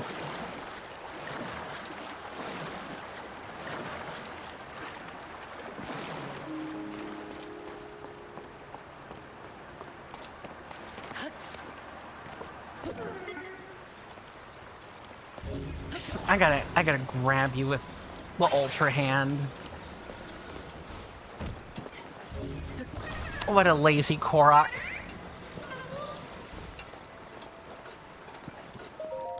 All right, gentlemen, give me your seeds, please.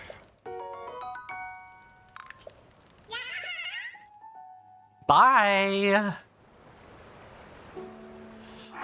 So the hover bike is just like so I'm guessing the hover bike, if I'm making sure I'm reading everything right. Yeah, so it's like a very distinct collection of items that people have put together as like part of a pattern.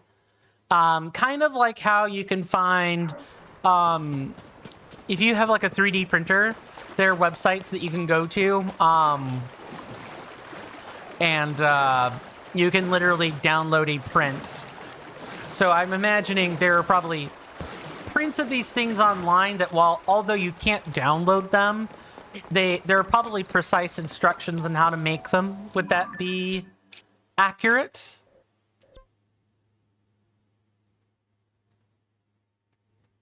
Why do I feel like I didn't? Yeah, I didn't get the correct one. Okay, I got one in a region over. Okay, makes sense.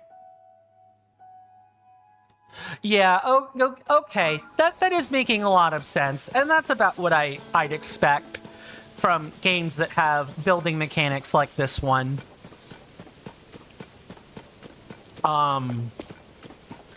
Which is cool. I'm glad that people have gotten together to share their designs and everything. Can I even make it up this? I don't think I can.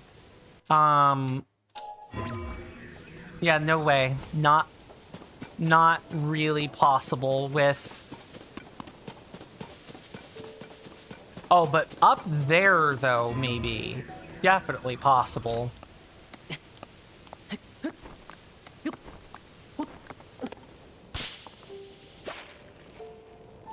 Oh, where are the flowers? Where be the flower trail? It literally went up here. Okay. It's just frustrating because auto build is so essential. The game really should railroad you to get it like the other skills. But that's not part of the Dark Souls experience, Housequaker. Remember, this game is part of the duology of Breath of the Wild, or the duology of this particular style of game where they don't give you anything. Sorry, I'm being facetious.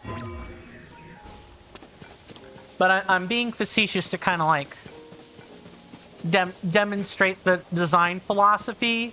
Maybe they were thinking, oh, we don't want it to be too easy. You hear that off in the distance, my senators and inductees? That is an ad storm. In about 5 minutes, it'll blow over us, and then we can get right back to the gaming. Thanks.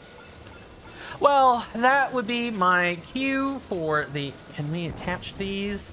No, not really. We can't attach it to like just generic materials. We can only attach it to specific things.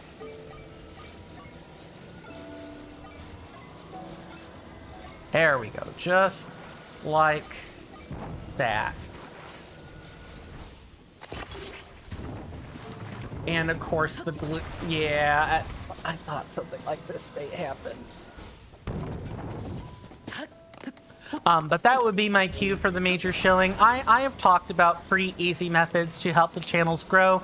And of course, you guys just being here is more than enough for me. Really, truly, I mean that.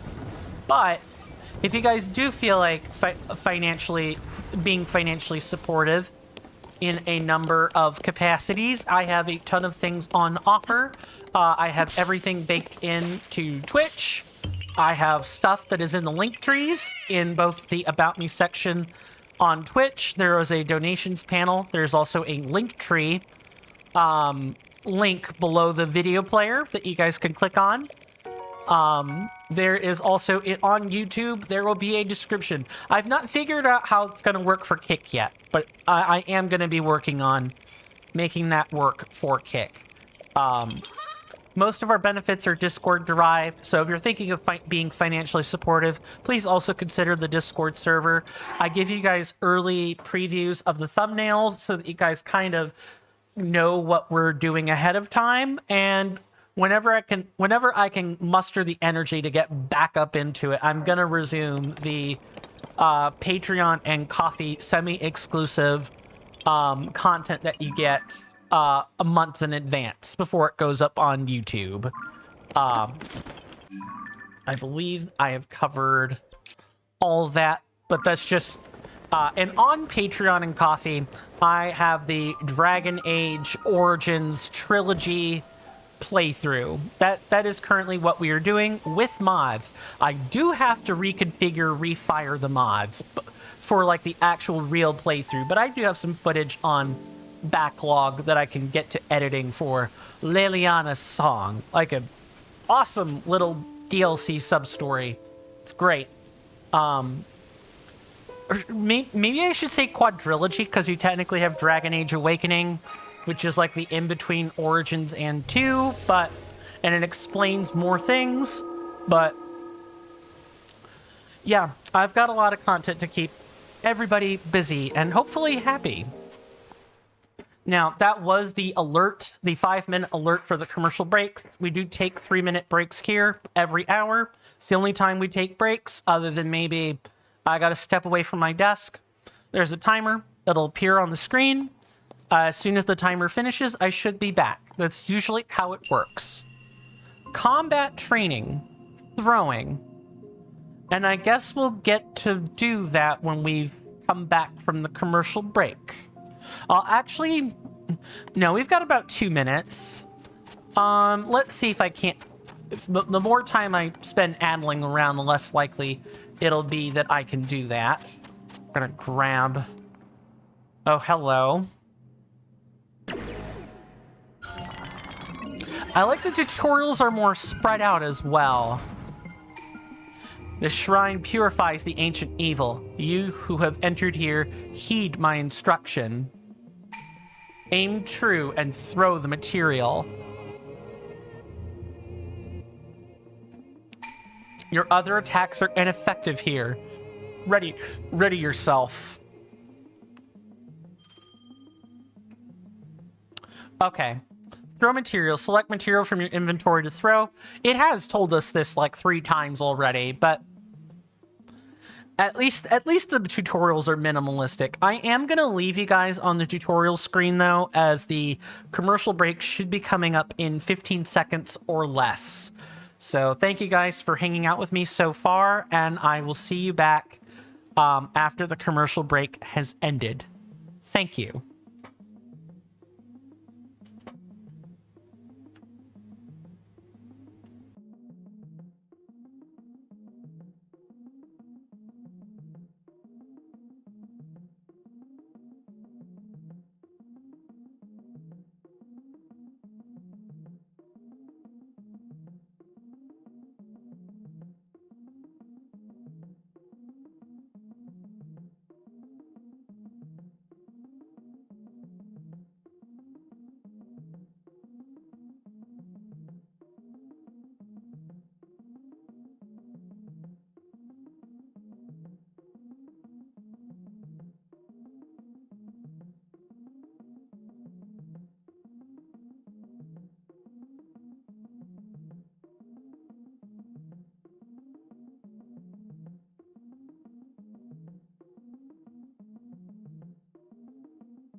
Sorry about that, folks.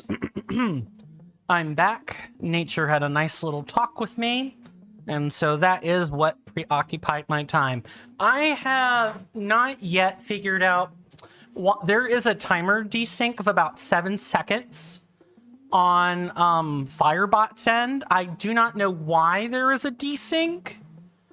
But there is one. I'm gonna try adjusting the time again. It's possible I may need to restart Firebot and just like very quickly like reboot it, maybe disconnect it from both OBS and stuff, give it like a nice hard reboot. But that's a streamer problem. That's not an audience problem. That is a streamer problem. Let's see.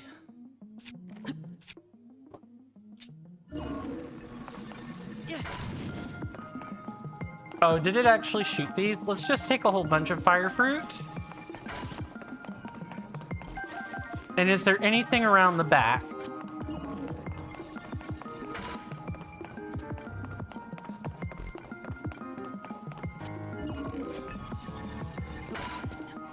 And our only recourse is, in fact, to, like, use these.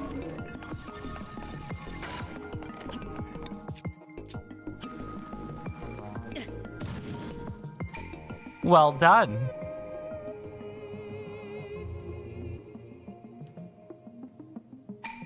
Watch the enemy's movements carefully to throw the material at them.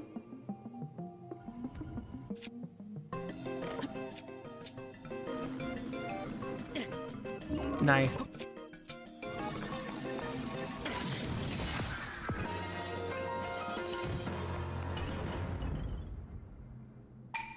You've proven your mastery. Now proceed to the innermost chamber.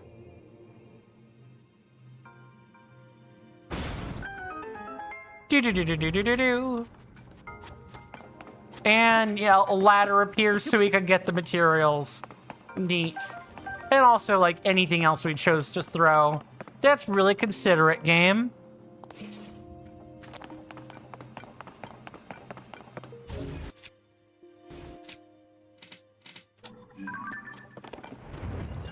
Can we take pictures of anything? No.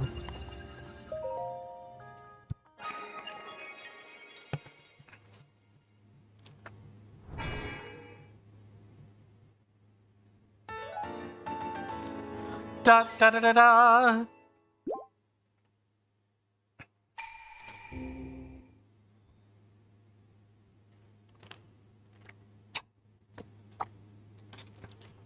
So here's a question I can ask, and it's something I've heard talked in some circles.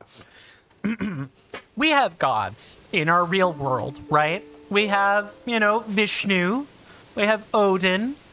And before anyone asks, or anyone says, wait, you're a Christian, why are you calling out names of other gods? I'll get to my question first. Random imaginary chatter 599. Joke notwithstanding, of course. The point is, we have mythos, legend, and we have the actual real bona fide gods, if that's what you believe in. Do you guys think that the gods are, alien super races? To put it like delicately. And what do I mean by that? I mean, if you've ever seen the Nicolas Cage movie, The Knowing, I think that's how that's said, or I think that's what the title of it is, where, he figures out that, oh, there's a solar flare, we can't possibly escape or prevent it, and he's working on the calculations basically to prove it in real time. All the while he has 2 kids, and eventually he figures out that these kids, one's his and I believe one belongs to the major female lead. I think that's how that works. They end up doing a number of things, and eventually at the end, there's this group of aliens that come out of a ship that you know, take the kids. They don't take Nicolas Cage, but they do take the kids. They gesture, and the ship flies away. It's an old movie, like an old-ish movie. It's a pretty good one, though. It's one I remember fondly, at least. Maybe fondly is the wrong word. I remember it profoundly. Not every detail, but I do remember significant story arcs. Where it can be said that since technology at a sufficient level is indistinguishable from magic, like, spell casting and the like, that form of magic, there's an argument that those aliens were, in fact, of a god race, so to speak. Not God specifically, but the god race. I hate saying it that way because I feel like I'm throwing in an S&T term here, but I suppose my question is, do you guys think that there is a god race? Just a whole different species of thing that is just so advanced, so powerful, sits in an extra dimension, whatever have you. And that kind of explains the gap between us mortals and quote-unquote the gods. Or, there's no proof of that, so of course it's yet another nothing burger conjured by the theists to not accept the rational, real physical world that sits in front of them. Highly valued as a medicinal plant, this carrot contains large amounts of nourishing energy. When cooked into a dish, it boosts your stamina beyond its maximum limit. We want these. A lot of them. But before that, materials. Lots of them. Having fire fruit in order to, set things on fire is a good thing to have. Ooh, I wonder... It's extra durable. We can probably fuse this rock. Yeah, and we can kind of make, a pick out of it.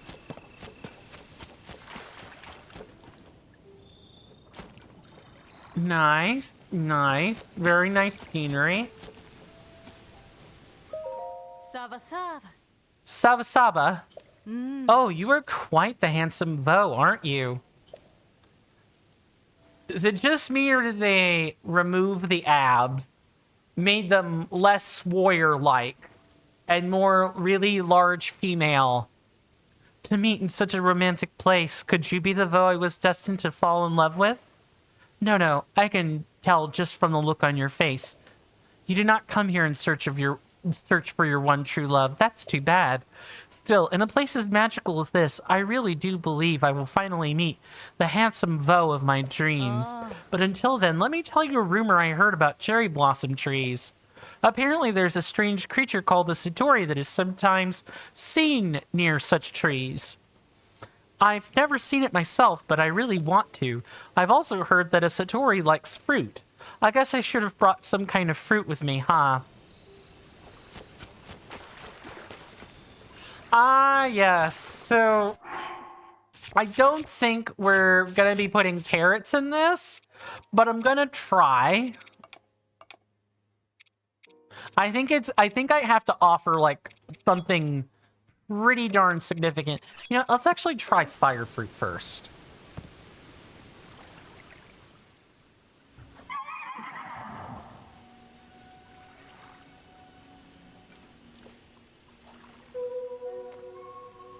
Oh, hello. What? What is this?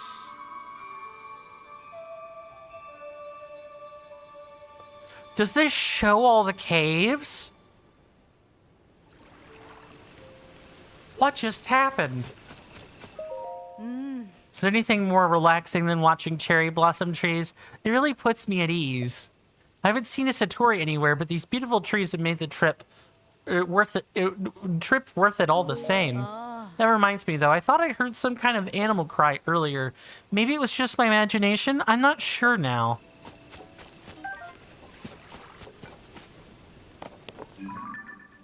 Yeah. These, like, spit out the caves. I'm taking a picture of that. So we don't lose sight of it. Any ever means. No? Good.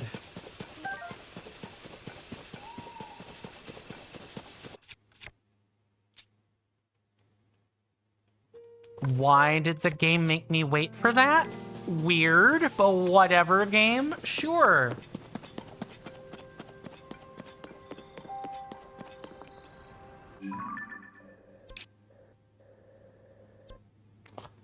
Did I... Yeah, okay, we did grab that particular one. So let me mark that.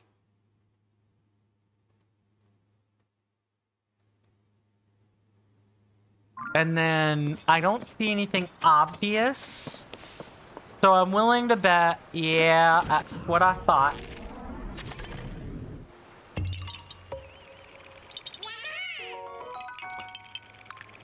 I thought that might be the case.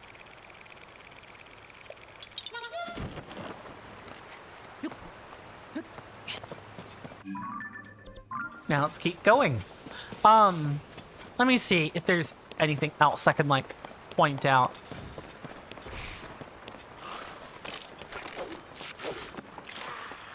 It's one of ya. Oh, that's got a little bit of a charging leap to it.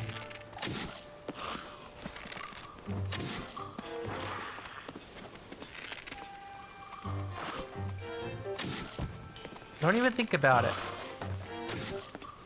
Fine, I'll just do it manually. I'm having difficulty with the headshots today.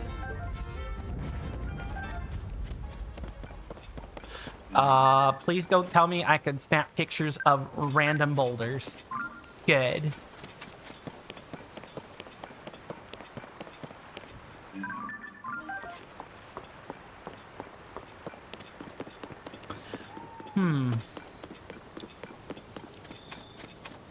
I can't... Oh, can we staple on something big, though? Yeah. A rock hammer and a boulder hammer. Try throwing a dazzle fruit when you face against stall enemies. You won't regret it. I certainly will next time. I get the feeling that we'll probably kill them instantly. Because, you know... Stall enemies don't like light very much. I definitely remember insta-killing many things. We're gonna... Let's not use Dazzle Fruit here. Instead, let's set you on fire. And maybe not do it like that. Ooh, that is gone. I'm gonna take this stick.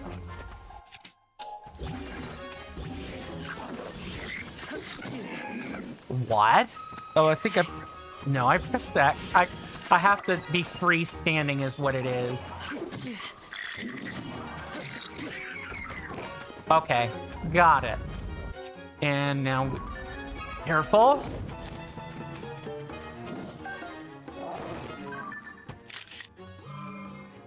And look at that.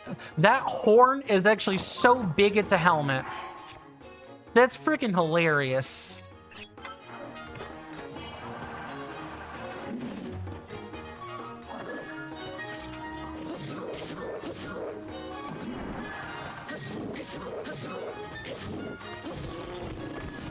I probably don't want to be using, I probably don't want to be using shields that have something on them. And I feel there's a blood moon coming.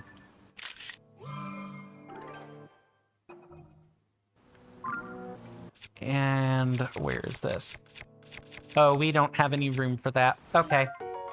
A lightweight metal weapon forged for royal soldiers. It's decayed now, but still easy to wield, so it consumes less stamina during charge attacks. Good to know. So metal weapons add properties to things.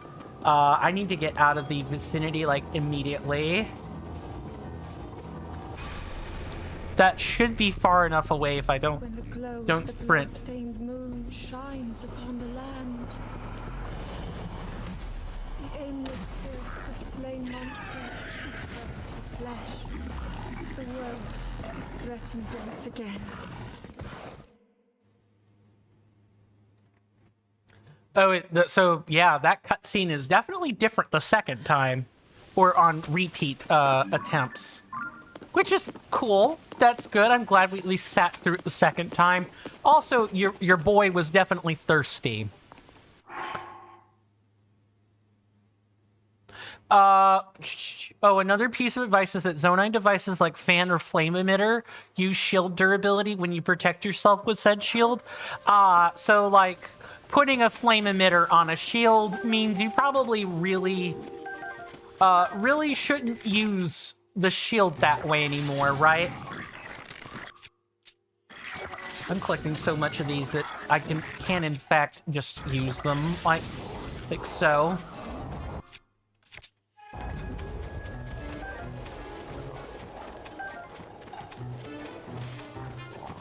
Oh god.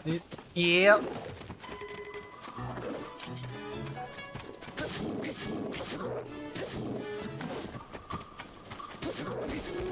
Goodbye. Let me make sure I'm not missing anything here. Yeah. So you probably definitely don't want to be using, Zonai device shields as regular shields. You're going to end up regretting it big time. Ooh, hello. Exactly. Use a flame emitter shield to set something on fire instead of protection.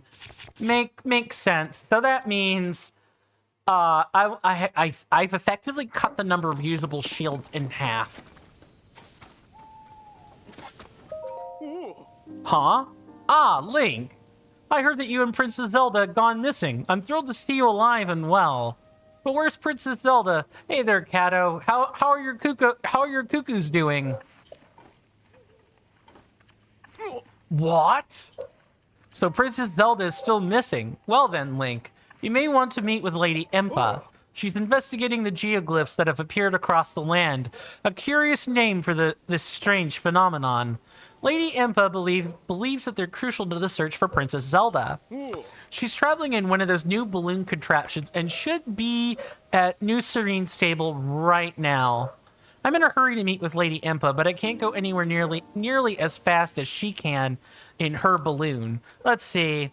New Serene Stable is just a little to the northwest of Central Hyrule. If you'll excuse me, I need to be on my way. Input in the geoglyphs. There's a lot going on. Is this just the same deal with the restoration materials? Yeah, it sure is. Let's get back, because we've got ourselves a Korok to find. Right. Oh, I completely missed one.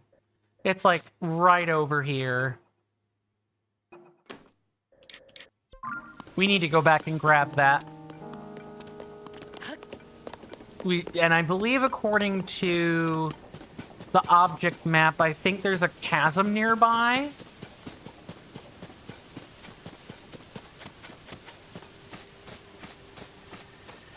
At least there should be one nearby. I've gone incredibly off kilter from where we should be.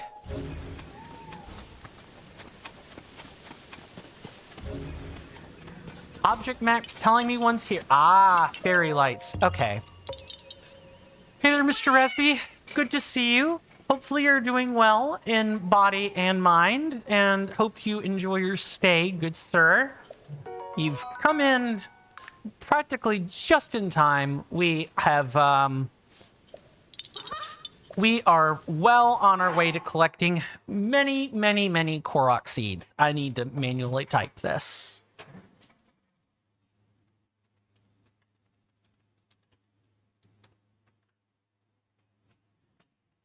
There we go. That should fix it. Gotta remember I've got hotkeys for this sort of thing. Although the hotkey won't help me with the command. You have info about that chasm, if you don't mind spoilers. Hey there, Shiny. I'm pretty sure that is YouTube. Welcome on in. Good to see you. Oh, good. Oh, I'm sorry. I just completely missed. This is what I was talking about with the removal of the labels, kind of like really diminishing the experience. I kind of can't tell. Welcome on in, Shiny. Good to see you. My apologies for not acknowledging your statements earlier. I should have given you a greeting then. I'm under some changes, some institutional changes between the channels that I'm making, so forgive me for not doing that, for not greeting you properly. Hopefully you're doing well in both body and mind, and I hope you enjoy your stay. To go and actually answer your statement, though, be very gentle with the spoilers. I'm assuming that chasm doesn't show up until later. Would that be correct? Like, as vague as possible. And I'm definitely thinking that it's at least tied to something, since there definitely should have been a hole according to the object map. Nah, no worries. You're here to shine some light on my journey. Thank you very much, thank you very much, Shiny. Much appreciated. That's very apropos, too, given the name. How familiar are you? Well, I think I can even answer the question without asking, but I'm gonna ask anyway because I think that's courteous. What is your level of familiarity with Tears of the Kingdom? I've taken you've at least played the game, and given your tips, you've either significantly played it and or beaten it once, twice, or a couple of times. Would that be accurate? Not really locked by anything, just that it's hidden. I appreciate your vagueness. Hidden by something.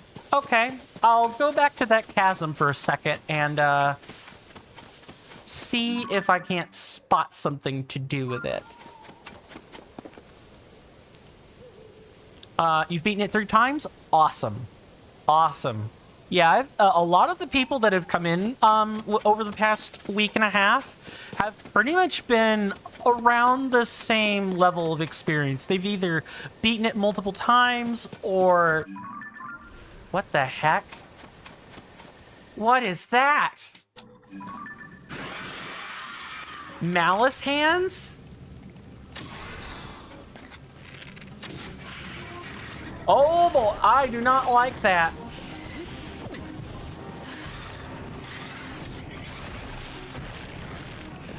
Get out of that.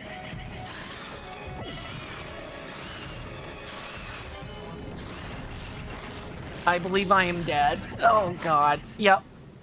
Those are Gloom hands. I tried to take a photo of them. My mistake.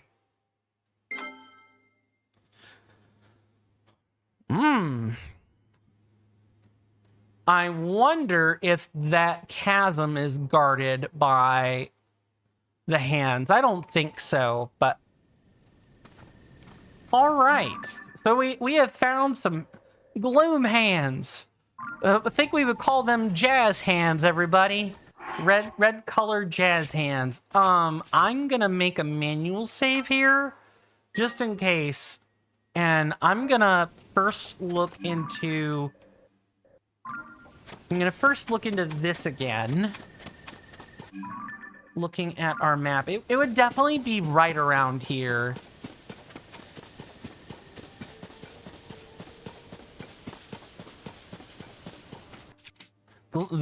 Gloom hands are nasty creatures. Oh my goodness.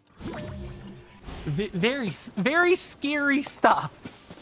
That's like the stuff of nightmares. I have to say that with Tears of the Kingdom, the enemies are by far way cooler and way scarier to look at. Even though it is a first-time play experience, I am familiar with some things. The Gibdos are terrifying. They make me think of... Oh, that's just... Okay, I thought for a second... Can't grab that. I feel like it's underneath this somehow. Well, maybe I'm also wrong about that. Let's not fiddle around too much with that and keep moving. It looks like those enemies are nearby a shrine. You'd be correct about that? The Gloom hands just happened to be there? I see.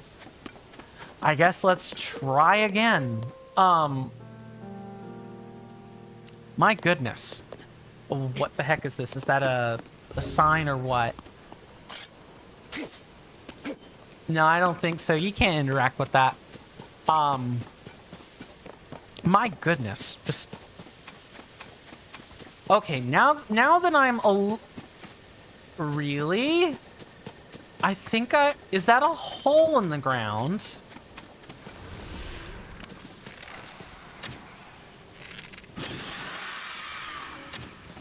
Alright, careful.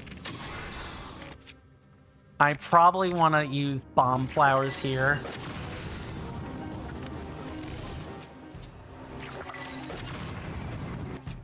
Yeah, this is exactly how we're going to be getting the drop on these.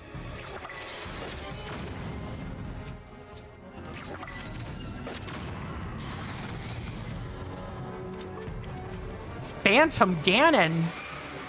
What? What the heck?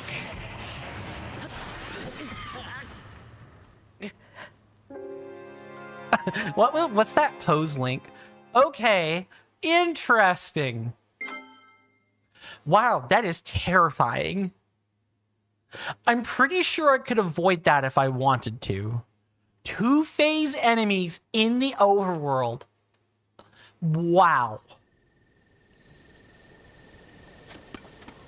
Cool, but scary. Wow, I'm totally not gonna have nightmares about Gloom hands tonight. Okay, let's try again though. I'm pretty sure I can do it. I'm pretty sure I can do this.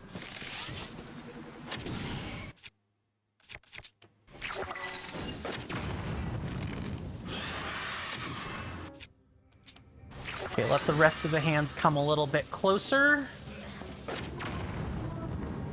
Hopefully they're not burrowing over to come get me.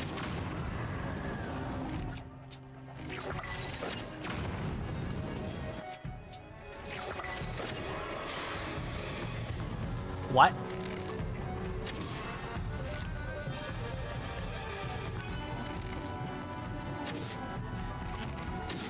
Careful. Oh, they're now a conga line of hands, and I was too close. Wow, this feels like a field boss. In Elden Ring, I'm pretty sure this difficult sub-enemy would be called a field boss. Yeah, I'm floored. I didn't think I would be finding too many new things this episode. They regenerate themselves? Okay, good to know. And I think the conga line of hands pretty much explains that particular mechanic. It's possible I don't have enough health to try this, or enough resources, and in which case, I will definitely back off. But I'm gonna at least try.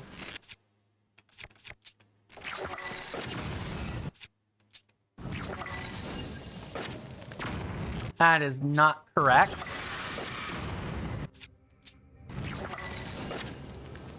Too far.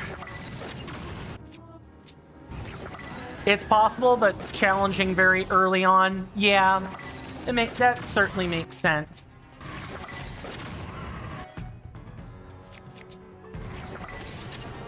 What? Gotta be careful.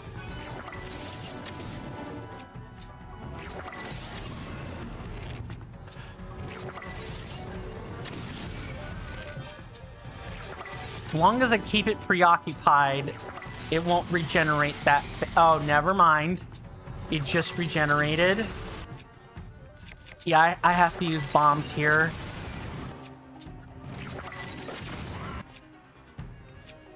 That's the only thing that takes them out in a reasonable time period. All right. Where is he coming from?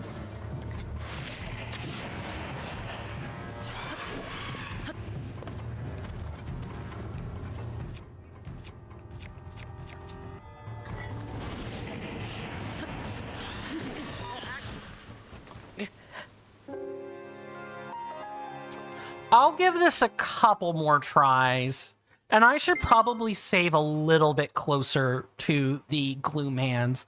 I know this is getting very annoying for people, because I tend to get really locked in with difficult encounters like that. But, so I don't want to waste everyone's time. But I do appreciate all of the tips and tricks, Shiny, as well as other people that have come in and posted their tips and tricks with stuff like this. And I especially appreciate the tips and tricks that are a little bit more vague so as to not spoil the experience. I really appreciate that. Because although Breath of the Wild was an experience where I knew what I was doing, and so it was the walkthrough portion of the stream became a little more apparent. Here I don't know what I'm doing. Not really. I have guides, I have resources, both for people on YouTube and people on Twitch. There should be timers and commands going out for people that... Also, I've just realized I need to get rid of something on the stream side. Give me 1 second.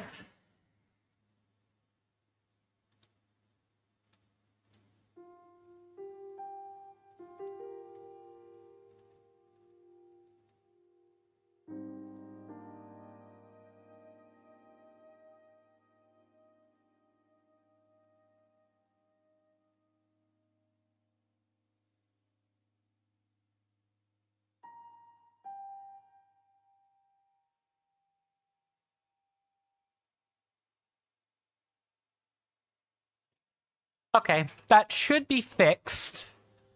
I think I just realized I have to edit something else, but I can do that later. I just wanted to make sure the timer was spitting out correct information for you. I'm going to save again. Just be absolutely deadpan certain that I've saved. That's a thing I do. I get paranoid with the saves. So, I have a question for people while we, engage in this enticing two-phase field boss. Has anyone else engaged with a similar two-phase field boss or, stronger than average enemy?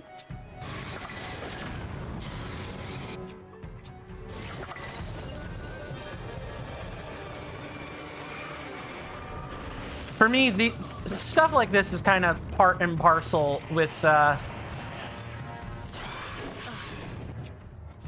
Oh, and if I get near him...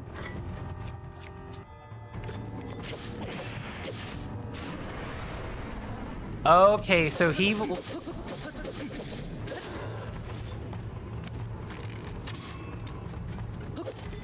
I need to be careful.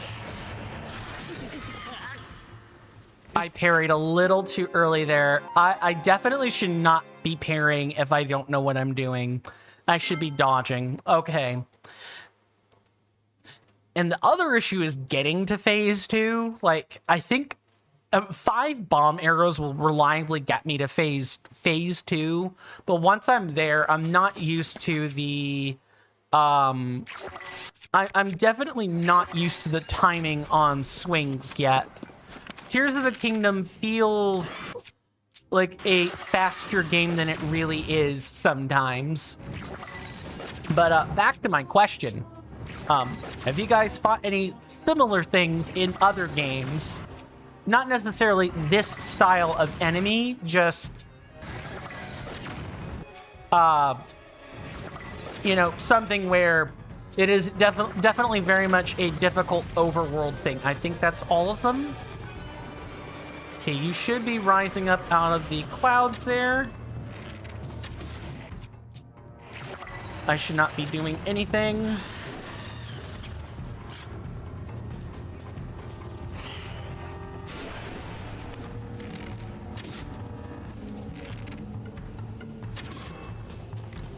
Oh, so I need to keep beating back the Gloom. Okay.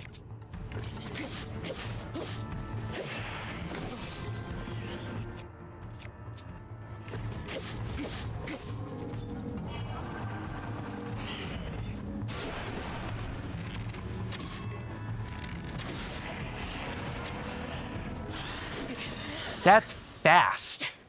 That is like extra fast. Okay. Sort of figuring some things out about Mr. Phantom Ganon. Well, you have defeated this enemy with like 7 hearts on your second playthrough. Also, does the Lionel on Ploymus Mountain count? It absolutely does, because the bigger, badder enemies on the Breath of the Wild map would all qualify as a field boss in Elden Ring terms. I know I'm using Elden Ring terms here, and that might be a tad bit confusing to people. But I am, like, my bread and butter when I'm not doing variety streams like this is that I normally challenge run Dark Souls games. And in Elden Ring, the common parlance... Oh, they just straight up coming after me now on the overworld map. Cool. That's just straight up a thing that's happening.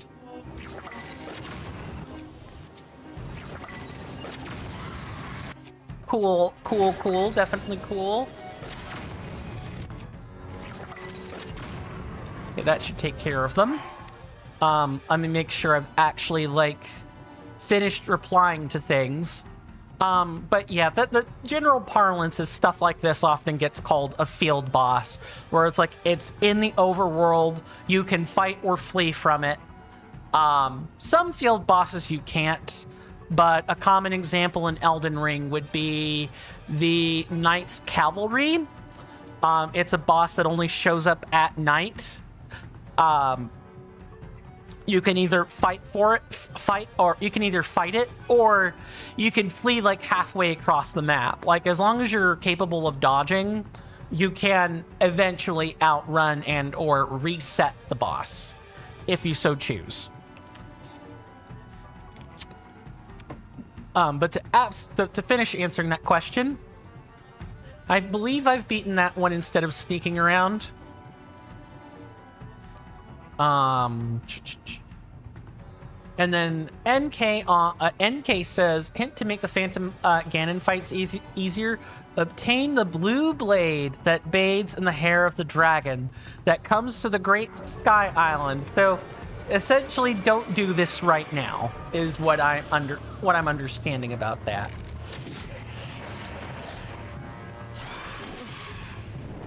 Yeah. Oh, he's so fast. It's not funny.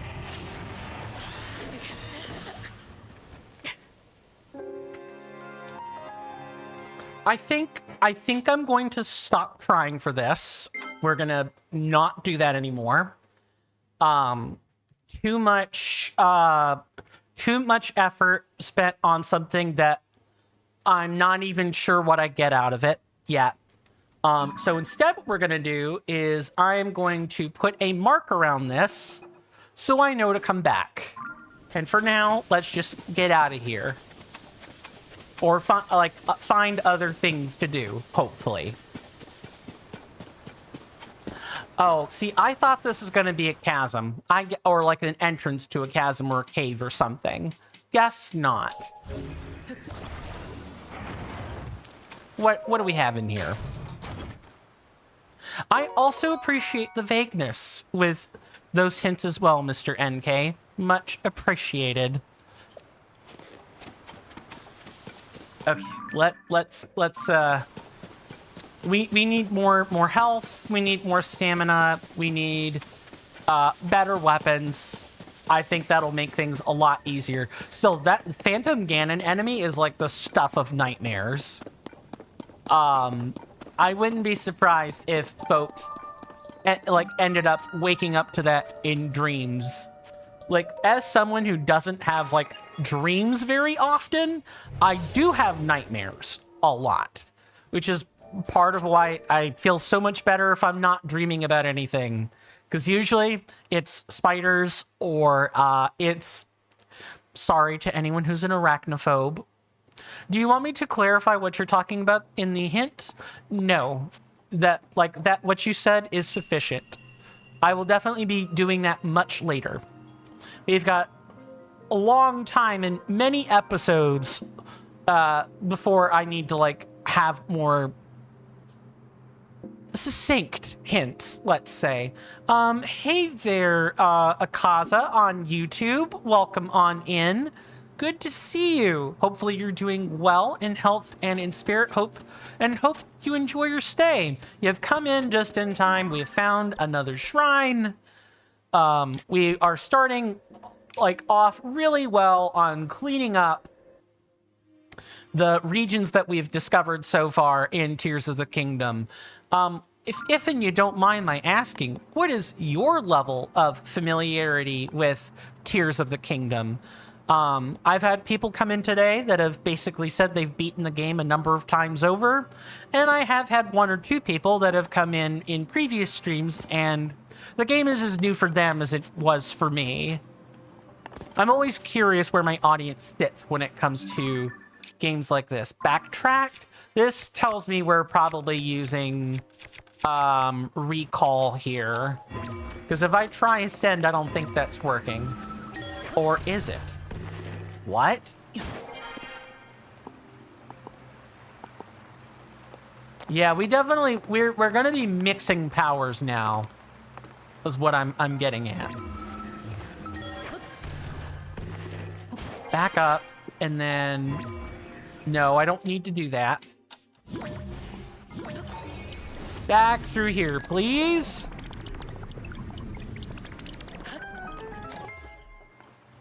Easy stuff. Give me more of those, game, and not so many Ultra Hand puzzles.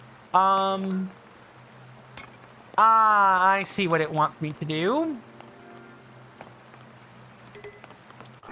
I need to leave a weapon behind so I can do that.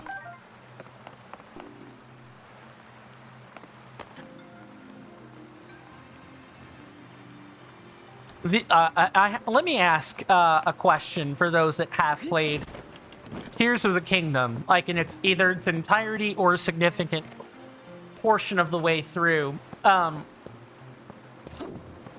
Would you guys say that Tears of the Kingdom has like better designs? I did not want to do that.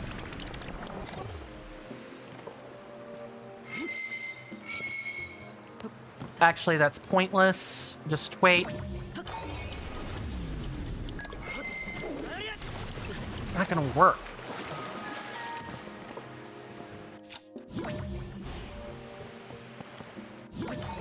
Okay, let's go this way. I'm an idiot. I am a true idiot. I don't even need to do that. I can literally just light these up manually. What am I doing? Pick up the weapon and use like a fire fruit.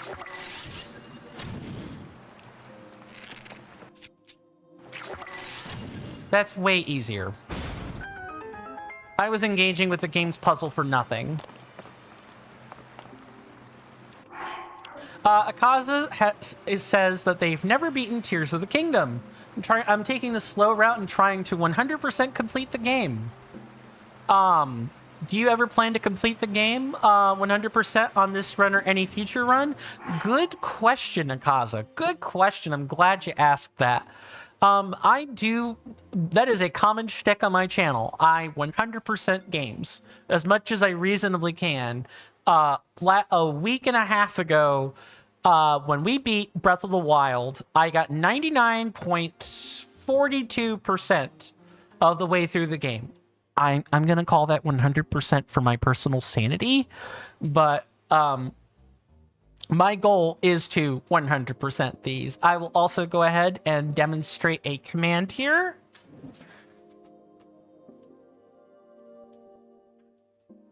I'm pretty sure I got the correct command. And I don't intend to just complete the game according to the game's percentage, but I would like to actually process the dialogue and maybe talk about some deeper things with the game. Make sure we've seen everything we can possibly see. And just like I did with Breath of the Wild, and NK can probably confirm this, we did spend some time cutting through the... we're going to spend some time going over the cutting room floor materials for Tears of the Kingdom. There's this lovely little website called the Cutting Room Floor, and it's kind of like a wiki of sorts. Where, and if I can help it, this time I'm probably going to make sure I've pulled some stuff up from Reddits over various discussions that people have, some various discussions that people have either had with the interviewers or resources that people have scrapped together about interviews for Tears of the Kingdom and so on. I'm just gonna do that. Let me make sure I am processing chat here. Also about the chasm, you just can't see it with a naked eye. Ah, okay. Nothing more than just scratch the surface in order to find it. Okay. I'll go back and try fiddling with some things. Thank you very much for that vague hint, Shiny. Much appreciated. Strong Construct Bow. A sturdy bow for Captain Construct. Besides being fireproof, it's been strengthened to allow for more powerful shots. Ooh, we should definitely take pictures.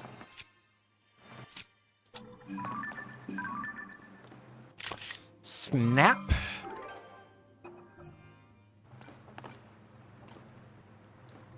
But yeah, my intention is to definitely fully complete this game. Like, really take our time with it. Just soak all of it in. Now what we have to do is we have to recall the raft back to where we should be. I will, just to kind of give a preface since people are new here, coming up in about 10 minutes will be a commercial break. For you guys on YouTube, you don't really have ads to worry about or anything. For those of you on Twitch, I do play 3 minutes of commercial ads. It's a stretch break for me as well as a stretch break for you. It's all timed. It's all scripted. So as to not induce fear of missing out or anything else. I really don't think that's necessary. For like a streaming experience. Once the ad break starts, there will be a timer on the screen. Once the timer ticks down, I should be back at my desk. You know, the discrepancy between the Twitch ad timer and my own internal timer showing on the screen there notwithstanding. I'm definitely going to have to fiddle around with that and figure out why there's a discrepancy. Welcome back, Mr. Rasby. How was the support group that you so graciously put a message in for me about earlier? I don't, like, obviously the contents are, I don't really need to know those, but did everyone feel like they accomplished something they wanted out of that? Okay, what's the deal with this? I guess let's play around and find out.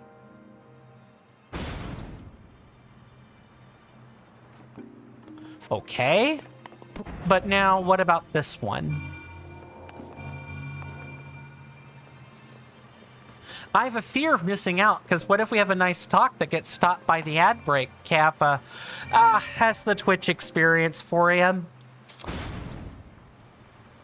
Because even if they're... Okay, I see what's going on. So we need to set this up in such a way that we kind of... Oh my god, this is such a cool puzzle.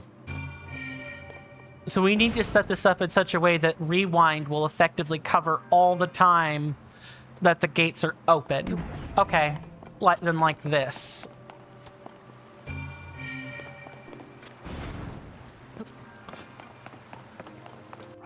Oh man, if you didn't know me, you'd believe me when I was being sarcastic, so graciously reminded me of it. It went really well. You actually forgot it when it started. Fair enough. Fair enough. Yeah, Shiny says this puzzle is genius. I agree. I don't necessarily have the largest head for temporal manipulation puzzles, but I do like this one. We can just unwind that now. Ugh, it makes me feel like a time mage, and I do like time magic in video games. I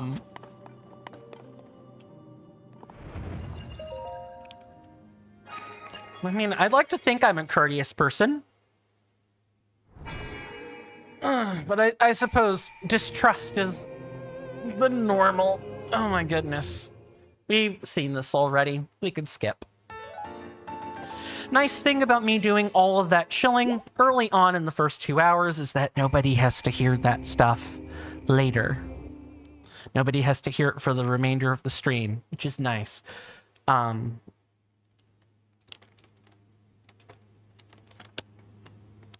I know people don't... I know it's kind of like the expected thing that, streamers, entertainers, and content creators on these media platforms will absolutely push their content. I totally get that. I'm also going to save... You hear that off in the distance, my senators and inductees? That is an ad storm. In about 5 minutes, it'll blow over us, and then we can get right back to the gaming. Thanks. Yeah, I did that a little bit early. I gave the warning for that a bit early, just because we have new people here. But I have set up a scripted 5-minute timer to let everyone know, hey, it's coming. And then, we wait the 3 minutes, and then it's back. So I like to think of the ad breaks as giving everybody time to go stretch their legs, among other things. If I ever play... Rasby says, if you ever play T46 again, you're going to mod the game to replace the in-game announcer to be that voice line before a storm. I mean, I think I can detach those things, but really I believe you just make a voice line like that yourself and you adjust the high frequency filter. I believe that's what I did using Audacity. Yeah, I made that. I made that myself. I did not find that online. Is that? I was so concerned that there was going to be an acorn under there. But that announcement is what I meant when I said everything was scripted. Okay, so this one's like... Did I just not look in the right spot or what? Mostly joking, because TU46 is a small browser game. But it's the closest to a flying sim you've ever played. Fitting for a flight sim. Absolutely. Here we are. Link, get back on that rock platform, please. Like on the edge of that hill there. Is that 33? Yes, it is. Good. But like I was saying, it's all scripted, so I know it's all routine, and routine gets a bit boring, but boring is what keeps the gears smooth around here, in my personal opinion. Okay, all that's good. We can cross that off my list. I'm also marking this off on the object map. Speaking of, if people want to see the object map before the break kicks in, we've got about 3 minutes. For those of you on Twitch, you can type in !TOTK MAP. That's Tears of the Kingdom map. Into the chat. You'll get a link to the object map. For you guys on YouTube, if you want to follow along with what I'm doing, or like my general pathway towards things. For you guys, it's going to be asterisk or star TOTK MAP. The Zelda Dungeon Wiki, right? I will demonstrate the command to you now.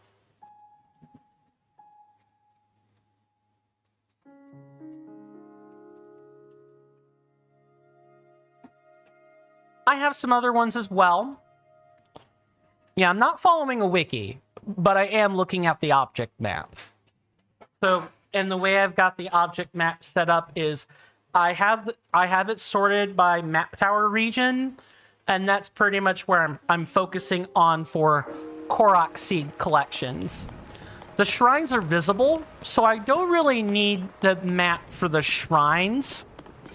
But okay, okay, that's a different one from what I've been using. Yeah, Mr. NK over on Twitch showed me the Breath of the Wild object map, and so Tears of the Kingdom has its own object map. It's way more detailed, and the map that I used to use as a regular map before I moved over fully to the object maps, the Tears of the Kingdom version has been nuked from orbit effectively. You have to go find it on the Wayback Machine. It's just not there anymore. And so the normal map I would prescribe to people who just didn't care about the object data, the coordinates, and so on. There are like 6 different versions of that map that all belong to different gaming journal websites and things. I didn't want to confuse people, so I just migrated everyone over to the object map. I will see you guys after the commercial break. Thank you.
Sorry about that, folks. I am back. Where were we? Let me catch up on chat with everybody across the platforms here, and then we can keep going. Okay, nothing new has shown up or anything. But like I was saying earlier before the 3-minute commercial break, which I hope everybody got something they wanted out of, certainly not advertisements. We all hate those. I wish that the ad hellscape on Twitch wasn't what it was, but it is. And I've done my best to keep the shilling for that quite short. But, you know, if Twitch ever decides to change its mind and become less of a hellscape than it is, you know, I'd be all down for that. It would be nice if I didn't have to constantly try to straddle this middle line between just saying, oh, everybody, you know, go get your favorite ad blocker, which people might do anyway. And I'm totally fine with that. Versus, oh, but you gotta buy the subscription, just $6 a month if you'd like to cut out the ads. I hate that so much. I hate it a lot. Which is why I try to stream to other platforms whenever I can. As kind of A, it's a catch-all. B, it lets me, you know, spread out to different places, see what sticks, and, you know, YouTube is also just a natural place to put, you know, sorry, my mind is definitely blanking and it should not be. It's just a natural place to put VODs because YouTube doesn't currently knock on, you know, plexiglass or fiberglass, you know, does not have like a storage limit for videos. So being able to store everything on YouTube is nice. You can't do that on Twitch. You've got maybe, what, 15, 16... Nah, it depends. You get like a month if you're a Twitch partner. You get like 2 weeks. Maybe a little bit more than that if you're an affiliate like me. Okay. So there's definitely something. Why can't we access the map through this? I don't understand. I mean, it's nice that you can access it from the wheel, but just like, it feels so unnecessary. Anyway, let's fiddle around and try to find where the chasm is. Maybe...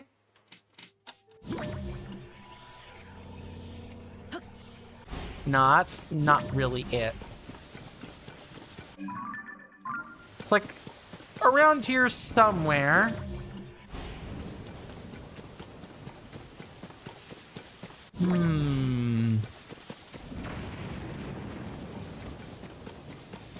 For those who are new here, I generally... What? Why is this highlightable? Oh, I guess it just kind of is highlightable. Okay. There might be like a cave system or something nearby. That's the thing I can think about for why it's hidden, quote unquote. Take a look. Just be like here somewhere.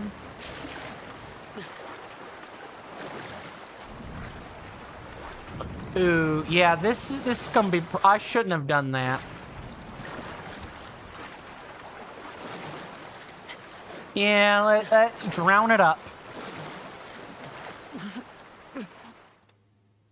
Okay, don't do that. I need to have a raft ready for something like that. This is not Breath of the Wild coin. You cannot do these things anymore with... Oh, no. Definitely should not have gone this way. I'm giving you your due space. Stop it. Wait, I'm sorry, what? What just happened?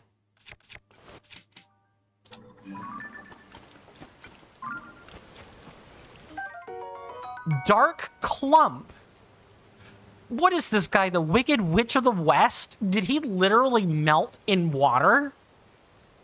An unusual substance, it's cold to the touch, and it seems as though it's filled with pitch black darkness. Use it in cooking to get a gloom-resistant effect. What? Alright. Scratch more than the surface in order to get this.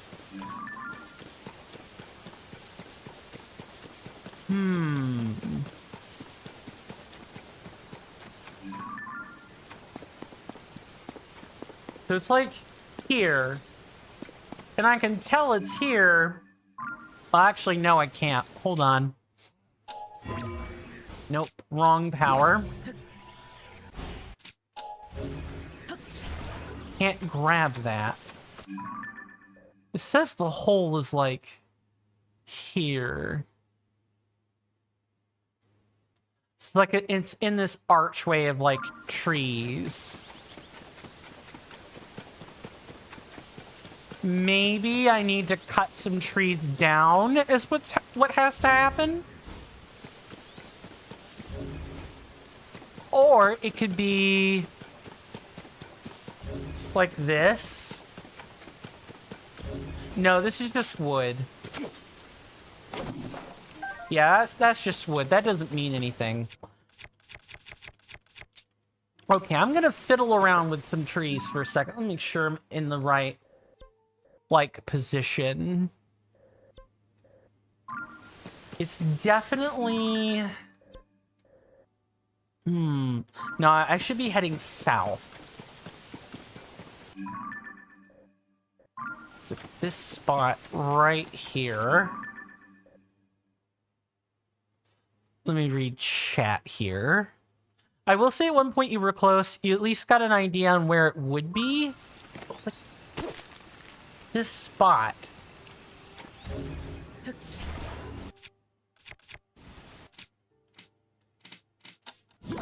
Wait, do I blow it up?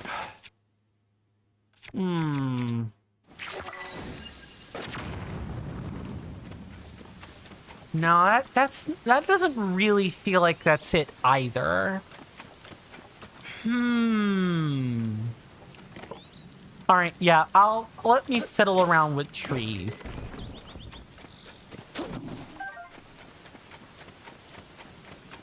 I don't think this is it either.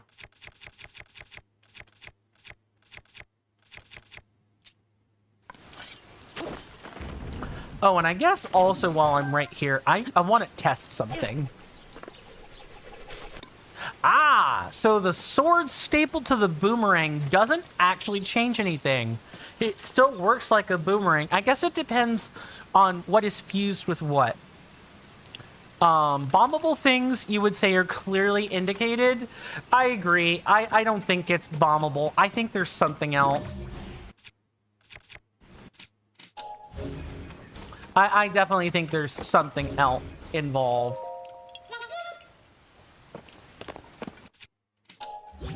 Can't fuse anything. I'm looking under this. I don't see anything. There's nothing in the detail that would suggest this is what we're doing. This is the park. These are the slats, wheels, and materials. Like, we've got the supplies to make a cart, clearly, but we don't need to do that.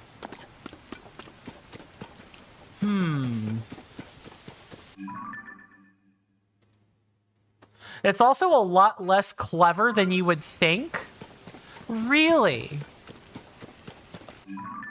It's not bombable.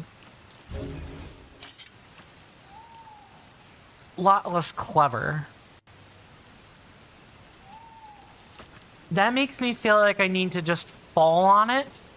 Like gravity. Like find the spot where the chasm would be and then fall on top of it. Like literally go to the sky and fall all the way down and make the hole. That's what that suggests to me.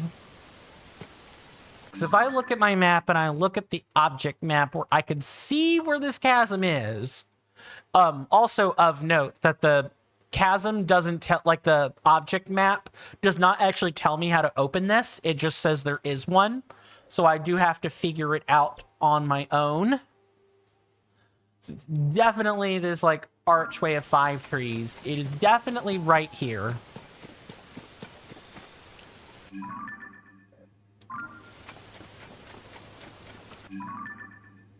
Nope, it's like this. Yeah, it's like this exact spot. You think you've misled me a bit? Let me just try random things. It's clearly not that.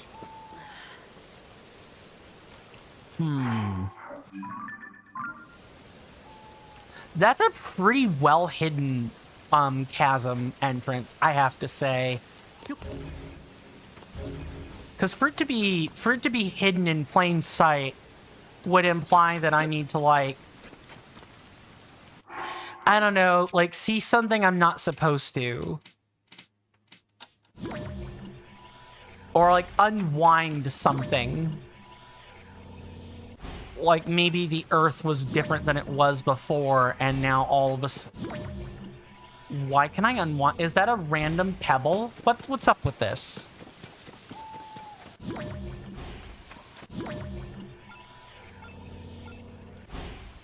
Oh, it's just the pine cone.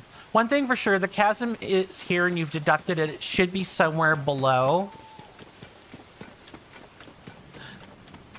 So if you're saying it's like, if it's not as clever, let me just ask a different question altogether. I'm going to presume that this is like a chasm that's blocked off, right? Like if I were to crack open the map of the depths, because I've seen it, it's kind of its own region. I presume there is no other way to get to this other than, there's no other way to get to this spot other than actually figuring out what the hell it is, right?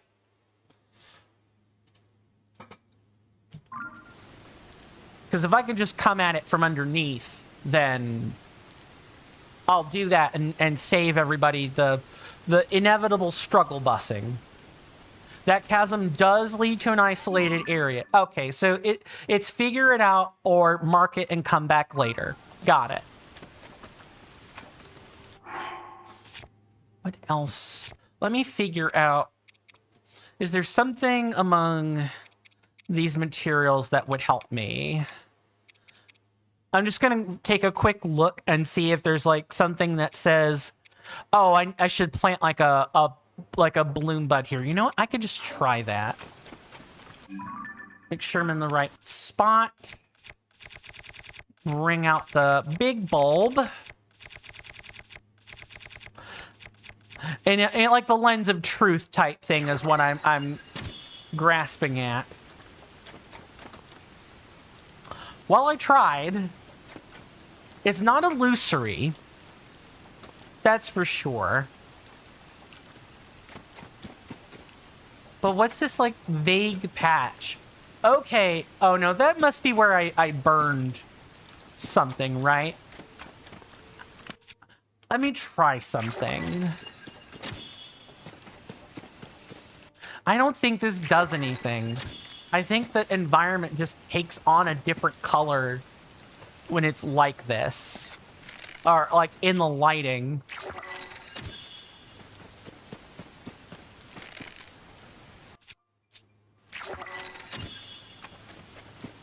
I think I found it, though. It's definitely in this spot. Because look at how the terrain is just a darker color. I actually no. The terrain doesn't mean anything. It's literally the grass being burnt here. Never mind. Nope. Ignore me. And it's not make a circle with this. I'm actually stumped. Because if I don't have to be that clever about it, the only thing I can think of is just fall on top of it. But that's clearly not right. I don't have to be that clever about it, but also it's clearly obscured at the same time. So either it's hidden under something, so like the entrance is not in this spot. This is just telling me where the chasm is.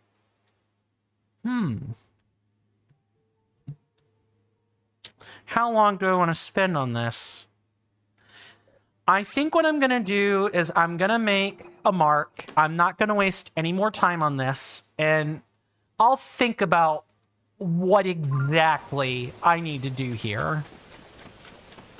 Maybe it'll be a fun little thing I can unveil later. In the meantime, we've got 6 more Koroks to figure out. At least 6. I could probably fit 12 in the, like, time period we have. And did I get that particular one? No, we still got this one over here. Let's head that way then. I do appreciate you helping me out though, vaguely, Shiny. I'm sure this is like somewhat annoying. It's similar to how, you know, if you've ever watched someone on YouTube fathom through a puzzle and you're probably literally screaming right through the monitor. Like you have it, you're literally like a couple steps away from figuring it out. Just sit there and figure it out.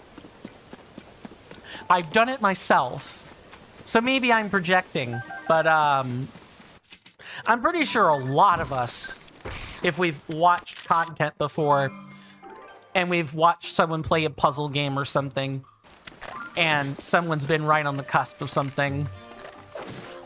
Okay, I need to focus.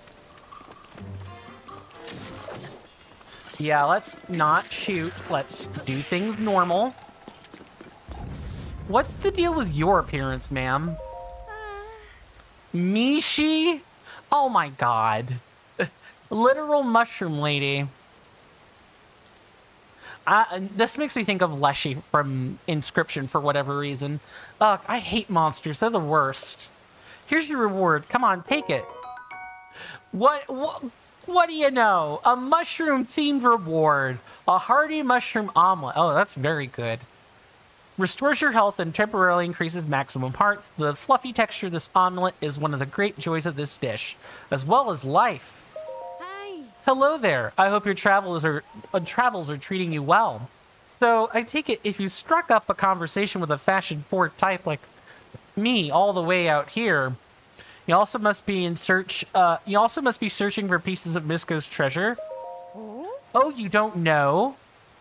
Make sure I've not missed chat here. To be fair, it took me quite a while to figure it out, and you only figured it out because something else reminded me of a way. Makes sense. There once was a legendary bandit by the name of Misko, but thievery isn't what made them a legend. It was their unparalleled fashion sense. It's said that Misko collected rare outfits from all over the world and hid their pieces throughout Hyrule. It may only be a story, but who could resist the call of garments like that? For fashion lovers like me, Misko's treasure is the ultimate score. That's why we're out in force trying to find it. So, fate and fashion must have brought the two of us together. Right here. Shall I tell you where pieces of Misko's treasure are said to be hidden? I'm pretty sure you're gonna make me pay for it, right? I thought that might strike your fashionable fancy. Now, do you have a map? Here's what I've heard. A piece of a fairly wild outfit from Misko's collection said to fill the wearer with power is around here. A piece from a quite stylish outfit from Misko's collection said to let you quickly climb cliffs might be here. Oh, this is actually really cool. A piece from a very snappy outfit from Misko's collection said to keep you safe and lightning is around here. All of these details come from my various fashion-forward friends who travel in other regions, but I'm not sure any of these treasures are quite right for me, given I don't like to battle and I don't climb cliffs. If you're attempting a difficult journey, I'm sure such styles could come in handy. That reminds me, do you know about the Great Fairies? Great Fairies? We know about them from Breath of the Wild, but let's let Mishi tell us about them. The Great Fairies have long existed throughout Hyrule and have been known to bless clothing. But since so much ugliness came to our land, I've heard that they withdrawn from view. Really? First it was they were forgotten, and now we're literally so hideous they went back into their plants to extract yet another 10,000 rupees from us. Though I think one of them was seen near Woodland Stable in the northeast recently. What's that about, I wonder? Oh, sorry, I've gone on and on. It's been a while since I've been able to talk fashion with anyone. Time for me to get back to searching for Misko's legendary outfits. Good luck, and goodbye. What a cool individual. I do like the mushroom gear, even if I find it funny to look at. That's a me problem, more than anything else. For those that are new, I generally stream 4 hours per day, except for weekends. So Monday through Friday, business days basically. I stream starting at 1 p.m. Eastern Standard Time, and I go for about 4 hours. I have been thinking about what to do with marathon streams. Because I did accidentally put that in the title of the thumbnail, and now people have been practically confused ever since. I have been thinking about what to do for a longer stream, and I don't know what that's going to be yet. I have thought about Last Epoch, which is a Diablo-style clone that kind of straddles the... It's like squarely in the middle between... Diablo and Path of Exile in terms of difficulty. So I have thought about that as like a multiplayer thing that we all can kind of do together. We have the game, but I'm still thinking about other things as well. I'll probably consult with my moderator and see what ideas they think would be suitable. Because if I'm going to be playing multiplayer things, I do definitely want my moderator to be here for that. They don't even have to play. I just want them to be here. Shiny says that they'll tell me that the Great Fairies have quests. Good. I think NK told me that as well, but it's nice to get multiple sources of confirmation on this. Quests are good. I like quests. I like them a lot. I just hope, well, NK did also tell me that the armor upgrades themselves actually now cost money. So I think the fairies are still going to extract some cash out of us. What I don't know is, you know, how exactly that's all set up. Because the differences between this game and Breath of the Wild have already been pretty striking. Just in terms of how drastically different some of the stuff has been. This beetle's hard body resembles armor. When the shell is cooked with monster parts, the resulting elixir boosts your defense. Does it now, game? I suppose it does. Let's, get over here.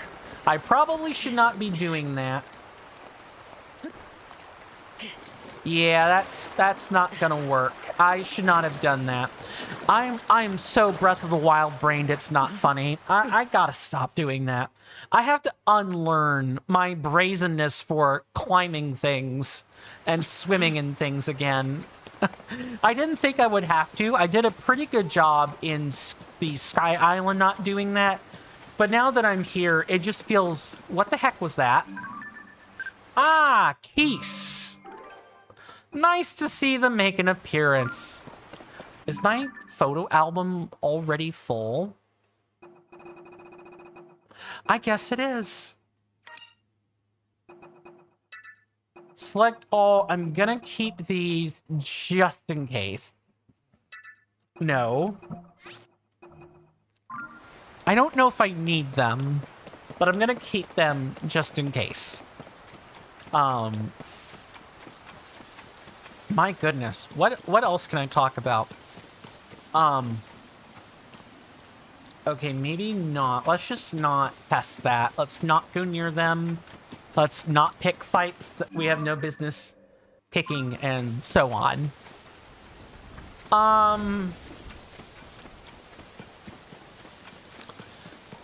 Did anyone cook anything particularly fantastic over the weekend? I've put it in my Discord, like the pasta pictures I made. I made some really good penne arrabbiata, or angry pasta in Italian. I didn't make it super spicy, but I know I could definitely, pump up the heat next time. Oh, being able to cook was awesome. I enjoyed it. I do enjoy cooking. I see you. You're right over there. Go ahead and mark that one down. Given my pace, I would definitely say closer to 3 episodes. Oh my goodness. If I'm rambling this much. Sorry, I have a bad habit of doing that. Maybe over here. Oh, actually, before I even continue, I should be marking these. I did also make some chicken pesto pasta the previous day. This was on Friday last week when I managed to miss stream. Dogs were super clingy. Just did not... Where is this? Hold on. Oh, it's like here. There we go. I found it. Because even though penne arrabbiata is made with tomato, and so I don't mind tomato. Tomato, for whatever... I've got like a stomach allergy / irritability problem with tomatoes, so I've been I've been trying to keep my consumption of them down, which is why I started cooking the pesto pasta. And I've enjoyed the process of learning how to make food like that. Is that 4? It's 5 markers, or 4 markers, 5 seeds. Like right over here. Yeah, okay. I found the particular one I needed to spot. Next one.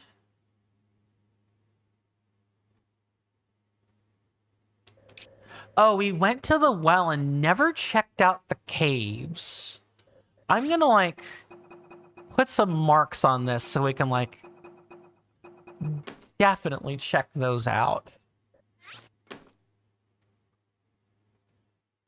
And then definitely this giant forest clearing has another Korok in it for certain.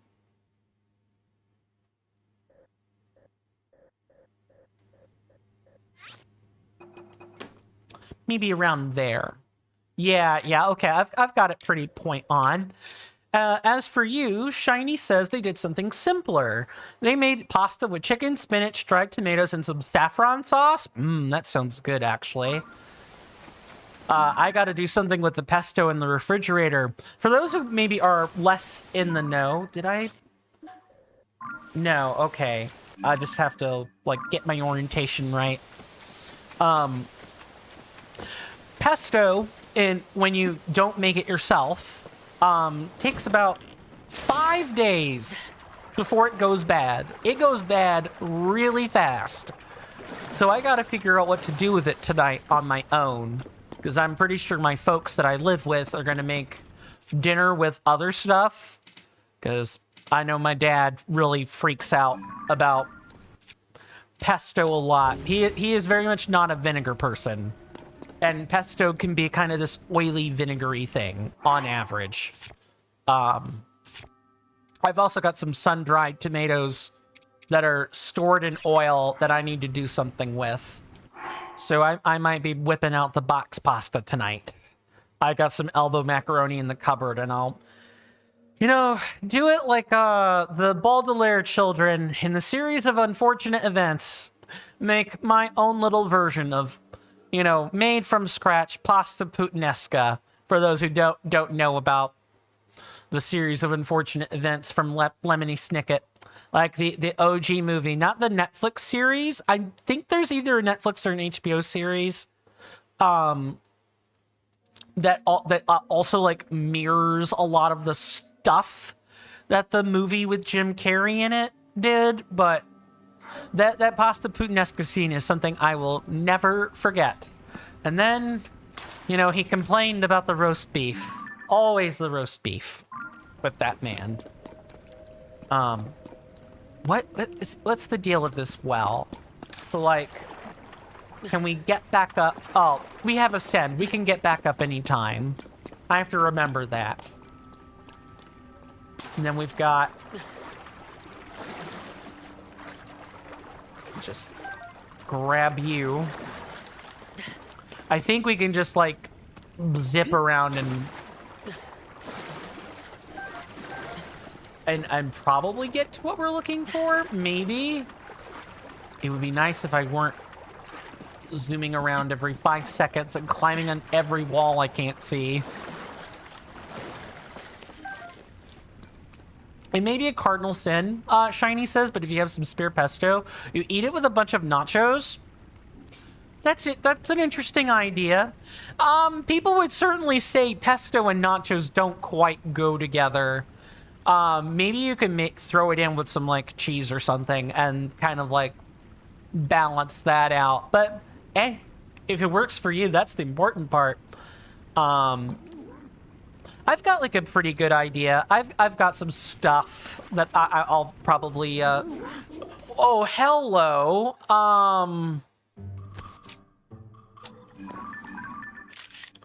There's Mr. Horriblin. I swear they just thought, what if Ook, but Tears of the Kingdom.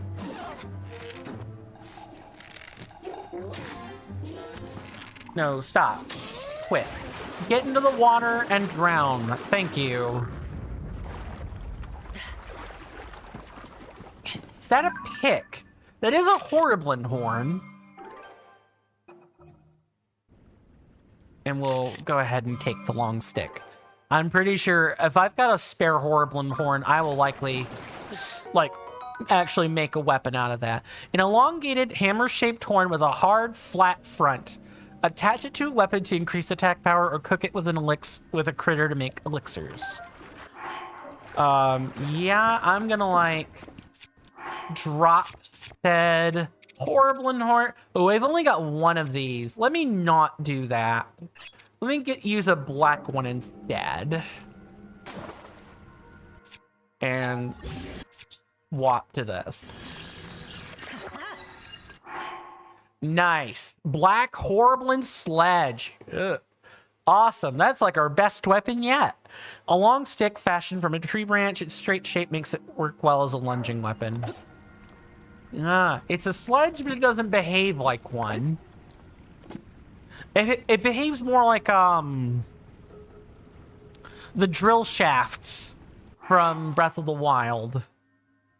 Let me swap back over to chat. You have quite a special type of taste. That's fair. You tend to enjoy things that are generally not very enjoyed. For example, your favorite type of sweet is licorice. Ooh, I enjoy some good licorice. Are we talking like standard black licorice, which I have less of a fond enjoyment for? Or are we talking like your bog standard red Twizzler out of a bag? Standard black licorice. Ah, okay. Now, I do have somewhat of an enjoyment for black licorice, but too much of it can be overbearing for me. Bright caps. A mushroom that grows in caves and contains luminescent enzymes. Cook it into a dish to give a glowing effect to anyone who eats it. Important for the depths later. Let me not do that. Just snap a picture. I hear there's a website called licorice.com that, like, it tries to do the whole Bones coffee thing where it makes wild licorice. You could, like, order it. You could order it and have it shipped to you. I don't know how much the going rate for that is. But it is, I've heard some people have have mixed opinions about that specific website. Pretty sure it's licorice.com. Used to see commercials for it. NK says that there are very mixed opinions on licorice. Agreed. For example, you don't like any type of licorice? So you do not like licorice. Got it. I can be finicky with it. My personal favorite licorice is like the Twizzlers pull and peel. What can I say? It's a favorite of mine that I never really quite how do I word this? I quite enjoy, being able to peel it and play with it. It's a tactile sensory experience for me. I enjoy that stuff. I almost always wipe my hands afterwards, because if you're a gamer, you definitely don't want the... Nice, Mr. Horriblin. Would you like to come this way? Ooh. Ooh, there we go. See? Ook, but Tears of the Kingdom. Don't chuck that over. Come this way. Come on. All right, fine. Oh, there you go. I waited for him to get too comfortable with what he was doing, and then he drowned. What do I want to do with this, though? I guess I'll drop this Reaper and pick up the rock sledge. I think we've gotten everything we came for out of this, but now I have a new problem. Well, not a new problem, but I guess I'm figuring out when I need to get out of here exactly. Licorice is not something I go for all the time. It's not my absolute favorite sweet. There's a guilty pleasure of mine, for the Reese's Cups with the caramel or fudge centers in them that they've been making as of late. Yeah, I like those a lot.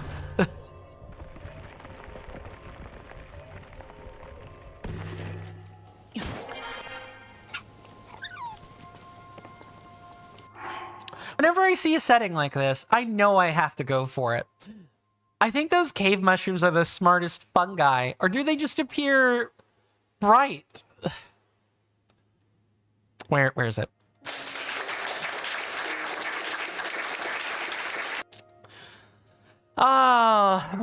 We've got a spinster, everybody. You and my sibling would get along pretty well, all things considered. My sense of humor is stiff by comparison. That was a pretty natural pun. Good job on that. I'm not like... Oh god, there's been a couple of Twitch chats that have been like anti-pun, anti-joke. I'm certainly not one of those. But you won't be catching me making puns. I'm not very good at that type of thing. My improvisational humor mainly comes in the form of people react to the way I react to things. People find my reactions funny. They don't find me funny. That's something I've spent See, I'm 33. It took me 28 of those years to figure out, that's just how my humor is. And it took me about another 3 to get comfortable with the fact that improv is not really my cup of tea. And if I do improv with someone, it's because I'm familiar with their style and I can enjoy letting one rip along with them. I'm very much the flatterer when it comes to humor. I did not even read that. A precious blue ore mined from natural rock formation. Sapphires contain the very essence of ice. They've been known to fetch a high price since ancient times. I see. Let me sort this by type so we can keep moving. Let's head over this way.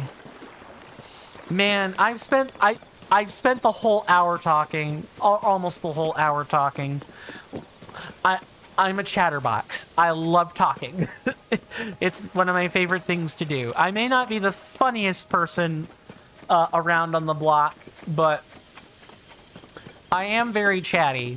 So much that people occasionally have to tell me, hey, you bonehead, you need to, you know, take 5 minutes and just game. What the heck?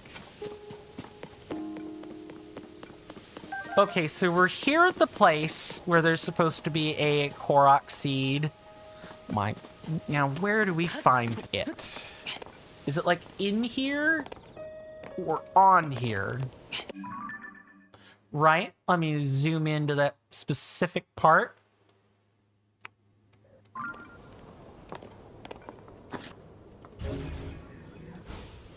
Okay, it's not here. I mean, I know it's supposed to be here. Nothing wrong with being chatty. If there's anything that's a great trait for streamers to have. Yeah, I certainly... I guess I'm in less of a walkthrough mode with this game because, you know, it's my first time experience. Yes, I'm a Breath of the Wild veteran. I've beaten the game. I think I have a right to call myself that. Oh, I see it. Yep, it's literally right there. Use your eyes, Coin. Use your eyes. Mark that one off. I'm generally a little bit more focused on talking about the game. I'm usually not, on average, that rambly about other things. Oh, I remember this Korok puzzle had me stumped for quite a while. For me, it's the classic streamer thing of plays video game, talks with chat, forgets to look up. Classic gamer mistake, forgetting to look up. Here's a question I can ask folks. I just touched on it just now. Is there a classic gamer trope that you guys fall into? You don't necessarily have to be streaming or anything, or like making content. But I know for me, even though I'll stress it in a Souls game, and I'm good at looking up in a Souls game, I am like routinely terrible at looking up everywhere else. What just is that? Oh, those are just birds. Okay. Your gamer trope, you find ways to exploit things. That's fair. Yeah, like you would describe yourself as the glitch hunter, the game breaker, like looking for the hidden secrets behind the game's mechanics. That's a cool gamer trope to fall into. I take it that probably means that you enjoy content that focuses around glitch hunting. Would that be a fair assessment?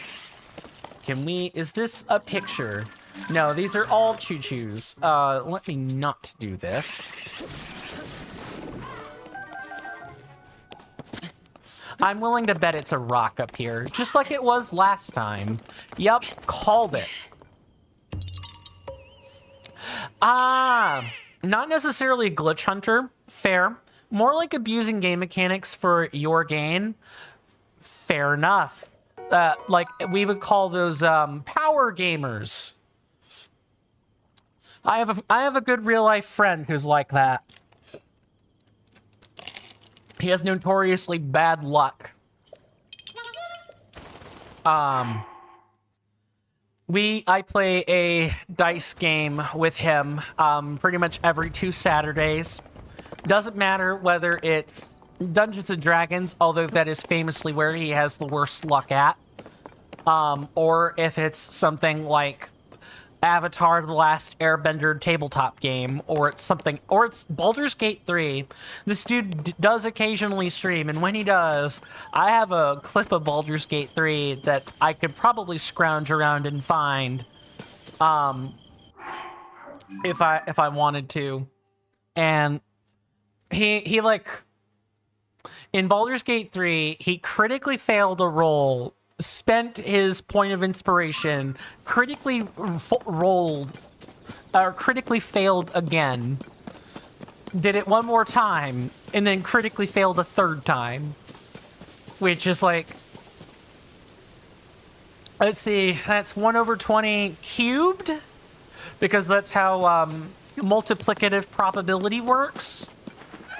So, let's see, because I know 1 over 20 squared is 1 over 400. So then 400 times 20 would be 8,000. That's like a 1 in 8,000 or 1 out of 80,000 probability. Let me whip out the calculator just to be sure of that.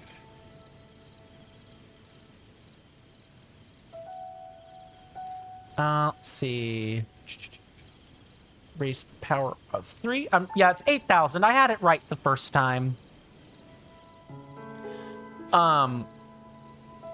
Yeah, the dude is a walking... He either crits or he crit fails all the time. Or he gets like below average subpar rolls. Like he'll get a crit, then he'll turn around and fail in like sequential back-to-back dice rolls. The man is a walking luck magnet. You never really... It's generally bad, but you still never quite know where it's going to end up being. The clip was hilarious. Maybe I'll have my good friend provide me that clip again, assuming he still has it. And I could present it to the audience, so to speak. Shiny says, never had a problem with dice rolls.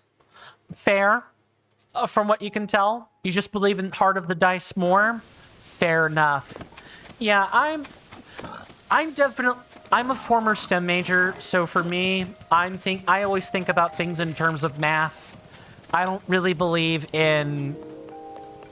I can sit here and talk about the odds, or, you know, I'll ham things up with words like odds or fate or chance, because, you know, I like my English, but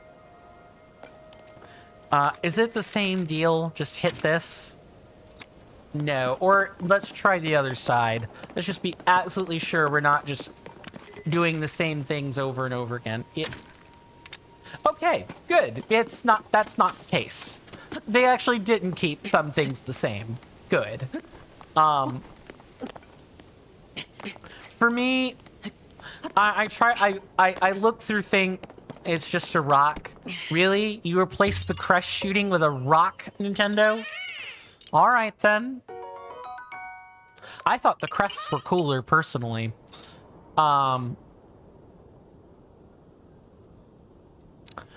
But like I was saying, I don't really believe in luck. I can talk about luck, you know, if everyone else is saying luck, I'm gonna say it.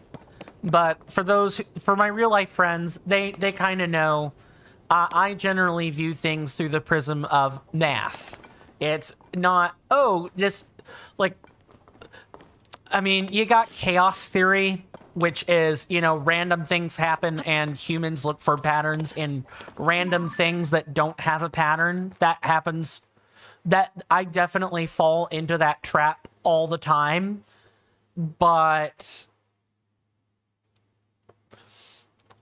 like randomness is part of life.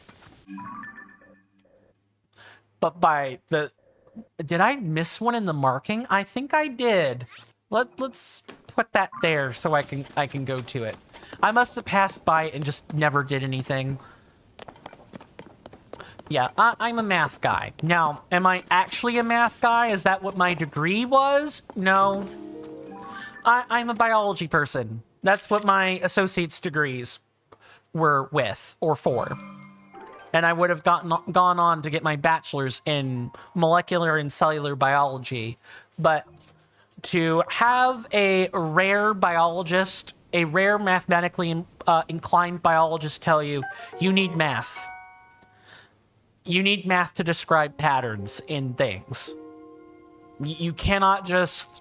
It's not a vibe science. Like, everyone says, oh, if you're bad at math, go to biology. No, you still need to understand the numbers. You just maybe don't need calculus as much as you need stats. But calculus is still useful, especially for describing probability densities. Shiny says, oh, statistics kind of guy. I'd say it's like Bikini. It reveals a lot, but keeps the most important things hidden. I like that that was a correction, but I also like the fact that that could be a joke well on its own. You definitely get an applause for that one.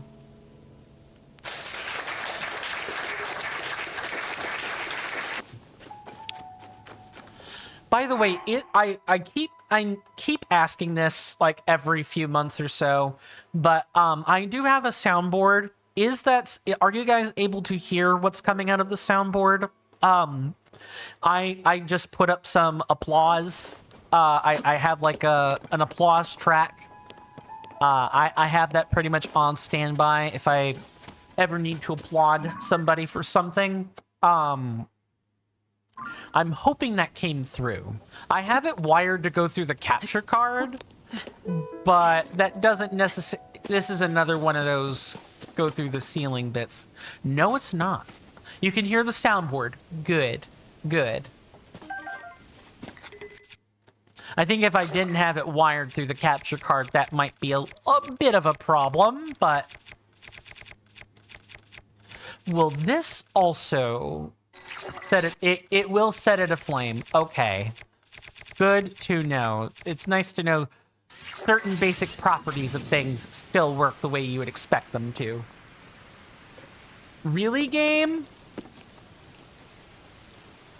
Really? Wow! Sure, Jan. Yep. It rained. Nice job, game. Just like Breath of the Wild. Just exactly like Breath of the Wild. Getting back to the stats thing, though, I also find it important not to make statistics say what it doesn't say. So, like, you can find number patterns in anything. That doesn't mean that like, a statistic is linked to an event, necessarily. It's not causative, merely correlative. The only exception to that is, like, smoking cigarettes. There's a pretty famous statistician. Yeah, I'm gonna have to, like, find some way to, like, cover this up.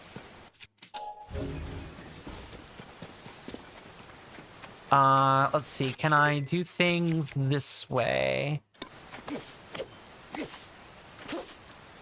I definitely need to make a stone axe whenever I get the time. Move this over. Oh, there might actually be a panel we can use.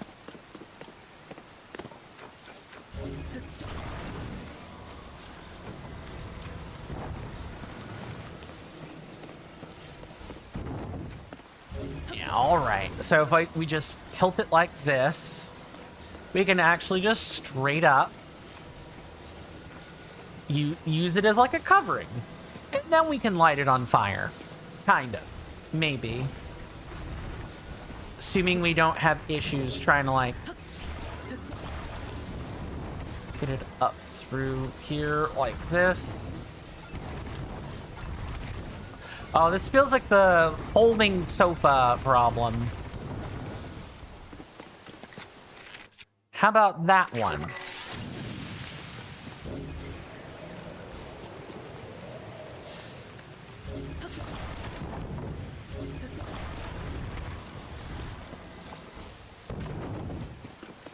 It's certainly one way of doing it. I suppose I could have waited for the rain to let up, but I can be impatient sometimes. Shiny says, correlation doesn't mean causation. That's important to remember when talking about statistics. Yeah, the most you're doing is saying, okay, based on the numerical data, based on the sampling, you know, how likely is it that the thing you're making a pattern for is happening? And at most, a 99 to 100% statistic tells you that the thing almost for certain happens. You just don't know with what frequency. Statistics can't really... You can predict frequency with statistics. You can literally just take a sampling and make a frequency number. That's a thing that happens. But when you try to project a local frequency to a larger sample space, aka like trying to map a smaller collection of things to a bigger collection of things, doesn't always necessarily hold out. Like saying, oh, 43% of men don't talk, like aged this old to that old, don't talk to women their same age. Like 43% of the data sample certainly didn't, but do 43% of men actually not talk to women? That's kind of a harder thing for people to grasp. Statistics and probability is not intuitive. It is very much not intuitive. You cannot just use logical reasoning. You need mathematical modeling. And even then, again, with probability density maps, a density map is the 3D analog to a probability curve in 2D. Even with probability density maps, you still can't really predict anything. You cannot reliably associate a pattern with something. The most you could do is say, oh, these things are correlated. It's up to you to figure out what else is causing the correlation, if anything. Or is it just pattern A, pattern B, link, and link them up? Like, we're making the inference. You could do that with anything. We have reached the 4-hour mark, so we're going to go ahead and conclude things for today.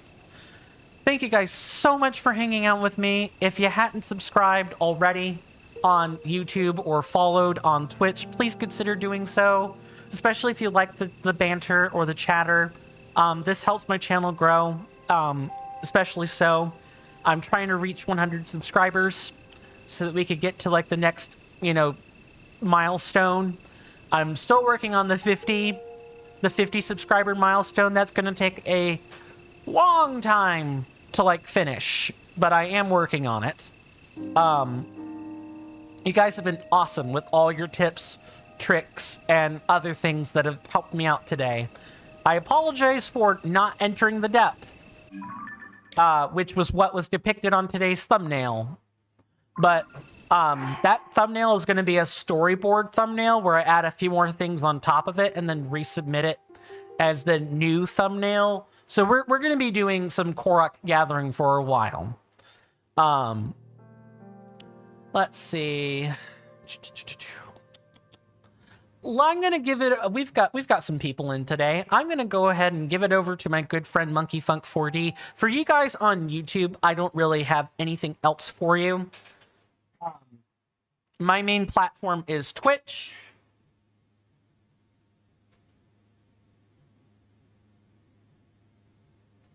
Just switching over the display port from the monitor here. Monkey Funk 4D is a good associate of mine on Twitch. Assuming he is still live. Let's see. Yep. Looks like he's playing some Metal Gear Solid. So if you guys like that, if you guys enjoy classic retro games, I think you'll enjoy this.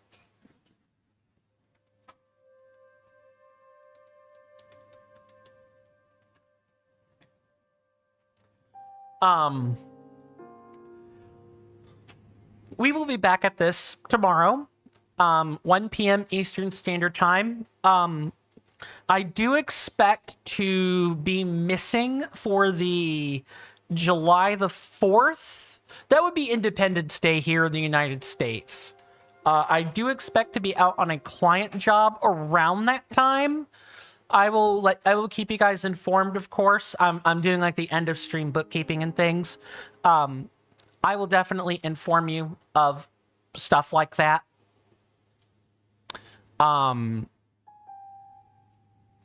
Yeah.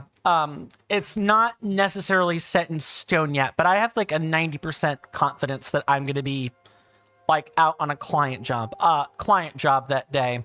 Trying to make sure I'm not missing anything. And, keeping up with chat. Shiny says that was a good one. Thank you. Thank you very much. dropped a like and a sub. You deserve it, man. I appreciate the flattery. Much appreciated. For you guys on YouTube, I do hope you enjoy, you know, the rest of your day and everything. I'm doing the Twitch thing of raiding out to people. We're going to raid out Mr. Monkey Funk, and I've got some commands that we can spit out. I need to, like, do something weird, but I do thank everybody for stopping by today, whether you're on Twitch or YouTube. We're going to go ahead and raid Mr. Monkey Funk.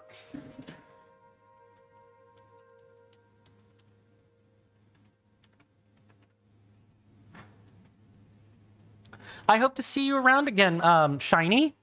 Sooner rather than later, my lovely senator. Do take care of yourself and do stay safe. Go ahead and... I'm doing some things over for myself. If you guys in Twitch want to go ahead and... I believe it is raid number 2. Yeah, if you want to copy that message in the announcement,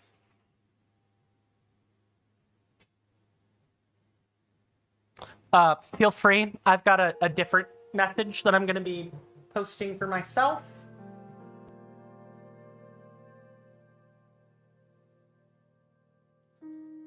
But you guys have been awesome. Do stay safe, my senators and inductees. Do take care of yourselves. You're welcome in my hallowed halls anytime. And with that, goodbye.